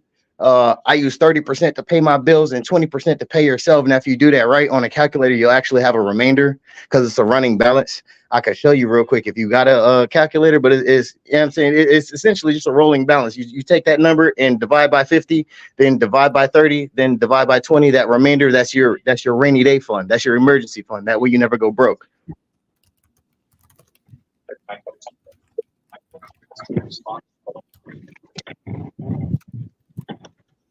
I just wanted to shift, you know what I'm saying, from you know what I'm saying, back to value, and you know what I'm saying, because, bro, I don't know what you're on, bro, but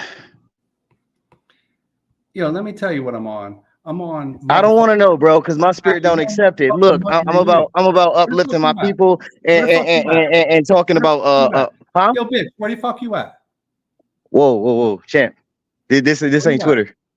Where you at? Hey, you could come to my office though. Where you at? We in Arizona. We in Chandler, Arizona. What's up? You in fucking Arizona. Where the fuck you Yeah, live? we in Chandler, Arizona. What's up? You know what I'm saying? But anyway, back to value though. Back to value.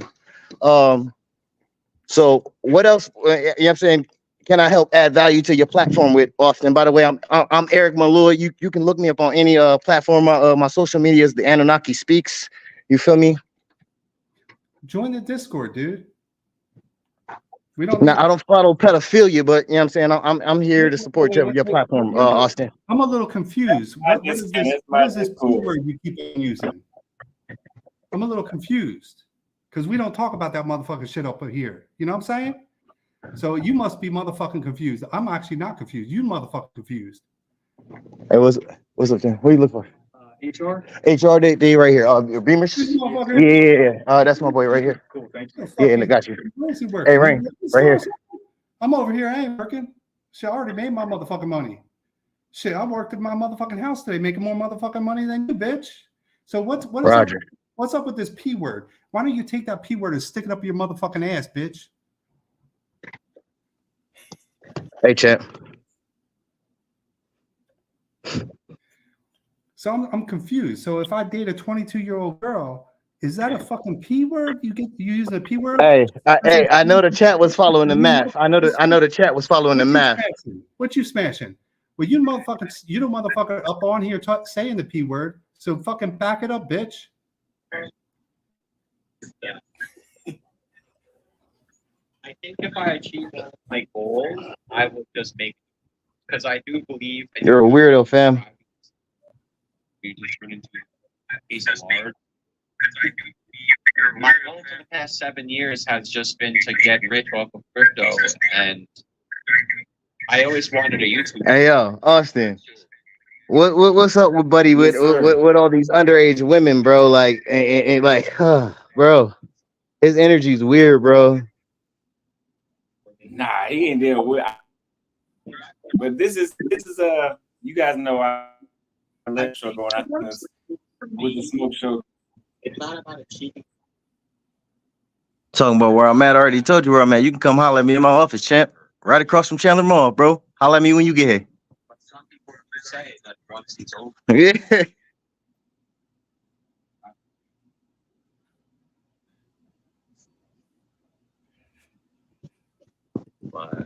But yeah, bro. When you headed back out?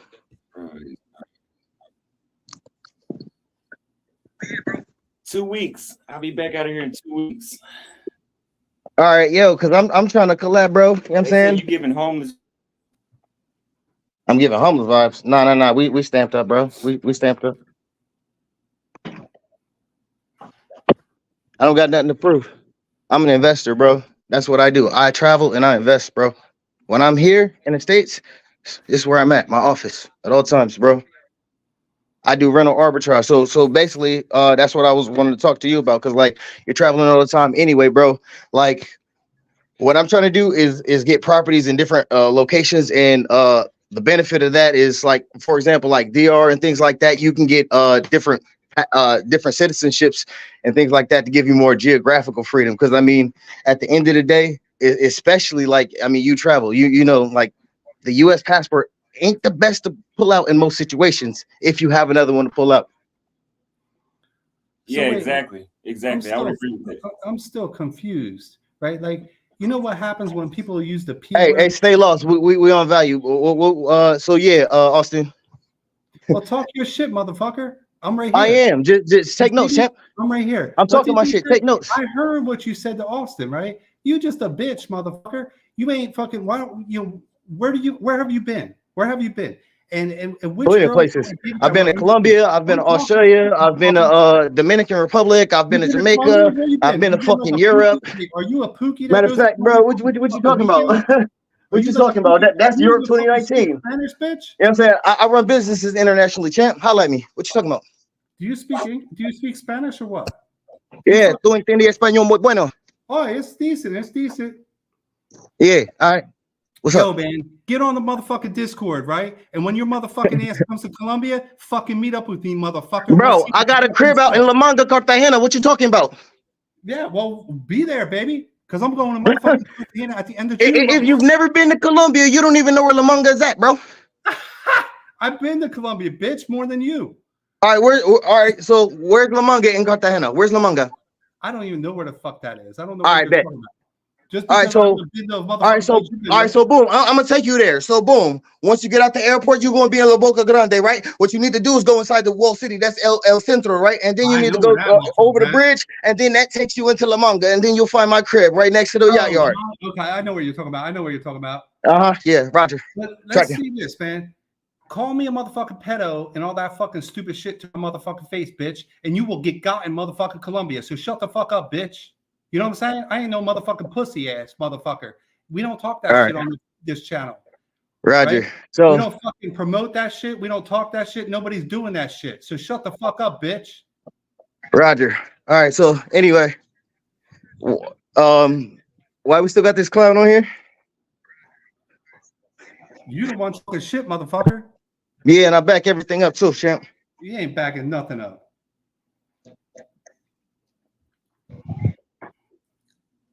This guy's a weirdo, bro. Just get on that motherfucking Discord. I ain't fucking worried about you. If you're not worried about me, then why are you on my dick on Austin Holloman's channel talking about get on the Discord? Back to value, bro. Because it'll be easier for you to meet me, motherfucker. So when you get your ass to fucking Colombia, we can see what your ass can talk about and do. You know what I mean? You know what I mean? Come on, bitch. I do think at some point. I mean, I don't know how to vibrate with you, bro. I don't know how to get down that low. So I mean, I said what I said. You're a pedophile. I said it in your country where you're at. How old are you, motherfucker? I'm 36, champ. 36. So what you date 36-year-old bitches? You date 36-year-old bitches with fucking kids over in fucking Cartagena? Is that what you smashing? Well, the women I fuck with wouldn't consider themselves bitches. But yeah, I handle mine. I don't need to fuck with prostitution and pedophilia. We got what's called game. Like, you know what I'm saying? You put some clothes on and you go meet a woman and you talk your shit. You know what I'm saying? You don't need to flash dollars and you know what I'm saying? Like, if you're that guy, you're gonna get pussy. Matter of fact, never mind. I probably never fucked any bitches you fucked because I don't fuck children. Oh, oh. I say what I say, champ. What's up? Hold on 1 second. He says he thought the white man he's gonna check the white man. The white man ain't back down. Now the black man is speechless. Hang up, boss man. What do I need to go back and forth with this guy for? We're on a channel about traveling and adding value. I wanted to hop on this channel to add value. What's up, Austin? Tell this nigga shut up. Shut the fuck up. Get up out of here, homie. You see me? Get out of here, homie. Bounce. Get the fuck on it. Bounce. Yeah, I got a bunch of clown shit. All right, man. We were straight before you came. Thanks, man. Thanks, man. What's going on, man? Yo, he just came on just to tell that motherfucker to bounce.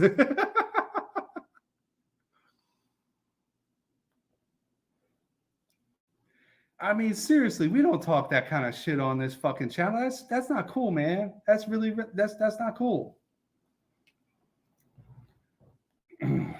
Yeah, you know that's what they're gonna do, though. Yeah, haters gonna hate. I like to see his receipts. Yeah, that was funny. He said, "Get the fuck on." That was funny. That dude just joined the panel just to tell that motherfucker to get off the panel.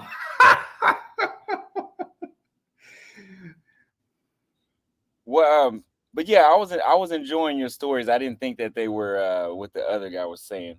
I know some people in the chat were, but so you said you prefer Vietnam over Colombia because Vietnam has better people. I would agree. In general, the Vietnamese were a lot more peaceful, kind of similar to Thailand. It wasn't. I mean, just like Thailand. Thailand is very peaceful, but man, if you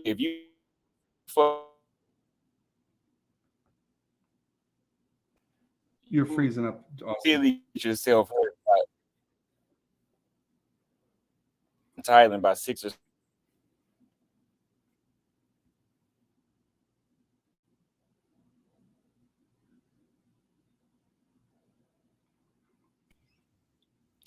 I'm gonna have to go inside and restart the stream, man. The stream is lagging too much. Black World Traveler, thank you for becoming a new member.